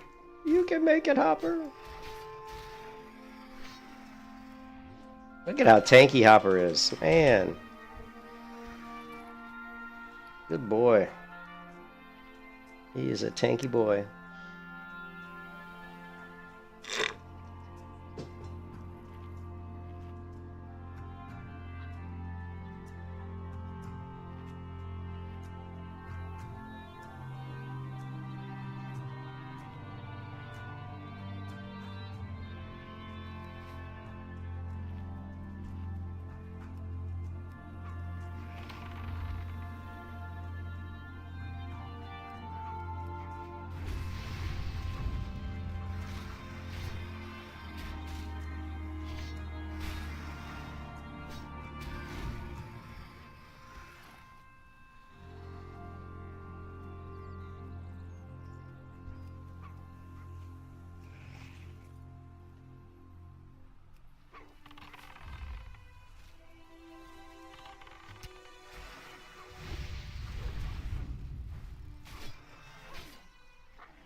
Yeah.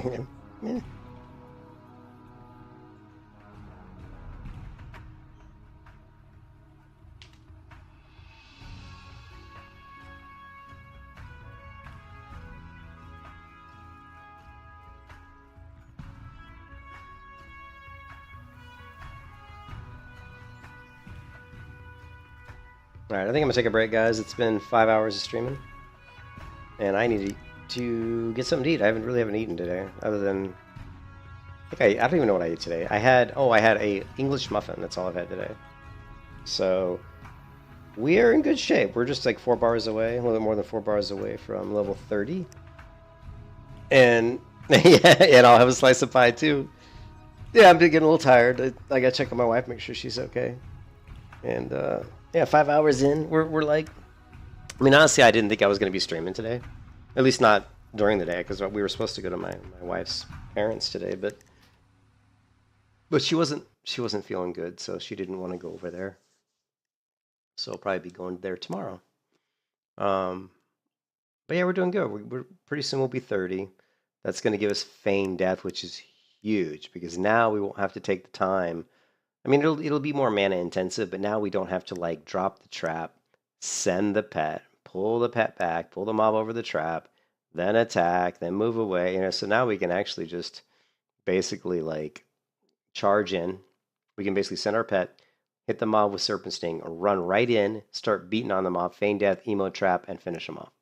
And it is more mana intensive, but the kills will be faster because we're not wasting so much time pulling mobs over our traps. So that's going to be good. And also it'll be good for dungeons. If we do dungeons, we'll be able to do a lot more damage in dungeons because of the fact that we can feign death now in combat. Now, of course, the dangerous part if you're feign deathing all the time is that your feign death won't be up when you need it, but the feign death is a very short cooldown. So as long as you have, it'd be nice to have deterrence, but we will. We are going to have deterrence because we're going to hit 30, and that's what we're going to get. We're going to get deterrence. So if you do get a situation where feign death isn't up, you know, you're going to have your potion. You're going to have deterrence. You've got wing clip. You just have to kite like for long enough for feign death to come back, which usually is not a problem. So you just have to be careful. But yeah, so that's cool. And I think at level 30 we also get, I believe, we get our next rank up of our pets' armor and stamina. So our pet's also going to get tankier at level 30. And I think we also maybe, I don't know, we might even get Growl, the next rank of Growl. I think maybe not. I think Growl might be 32, but it could be. If Growl's at 30 as well, then our pet's going to hold threat even better. So 30 is a good level. We get a lot of nice things at level 30. And then as far as like questing wise, you know, we're just going to finish out Darkshire. Then of course we'll do the first couple quests in Stranglethorn Vale. Then we're going to be hitting probably Desolace. It's kind of, I actually probably will go back to one of my older streams to look to see kind of what I do, because sometimes I forget. Like that, the 30, like at the beginning of every 10th level is tough. Like right at 20, what do you do? Right at 30, what do you do? Right at 40, what do you do? There's always like this. Seems like Blizzard made it so that like when you hit 30, there's always like about a 2-level gap between zones. So like a lot of times you'll finish a zone and be like close to level the next level, like 20. Like if you finish Darkshire, you might be like 18. So then you kind of like, well, you know, don't want to go to Red Ridge and do the quest at 18. You can do that, but it's a little easier if you were 20. Same thing when you're like 30. You can finish Duskwood, and you're kind of almost 30. Well, do you want to do STV at 30? Well, you can, but you only do a few quests, and it gets really hard really quick. So there's always, and Desolace is kind of more like 33, 34, right? So there's always like every 10 levels, it feels like there's this little gap where you're kind of not really set up perfectly for any zone. You're kind of in between. And I don't know if they did that on purpose, where they just wanted people to kind of grind out mobs, or maybe they wanted people to move around. I think what they tried to do is make it so that there's enough quests in a zone to level up a little bit, but that to go into the very next adjacent zone, a lot of times you were a little bit weak.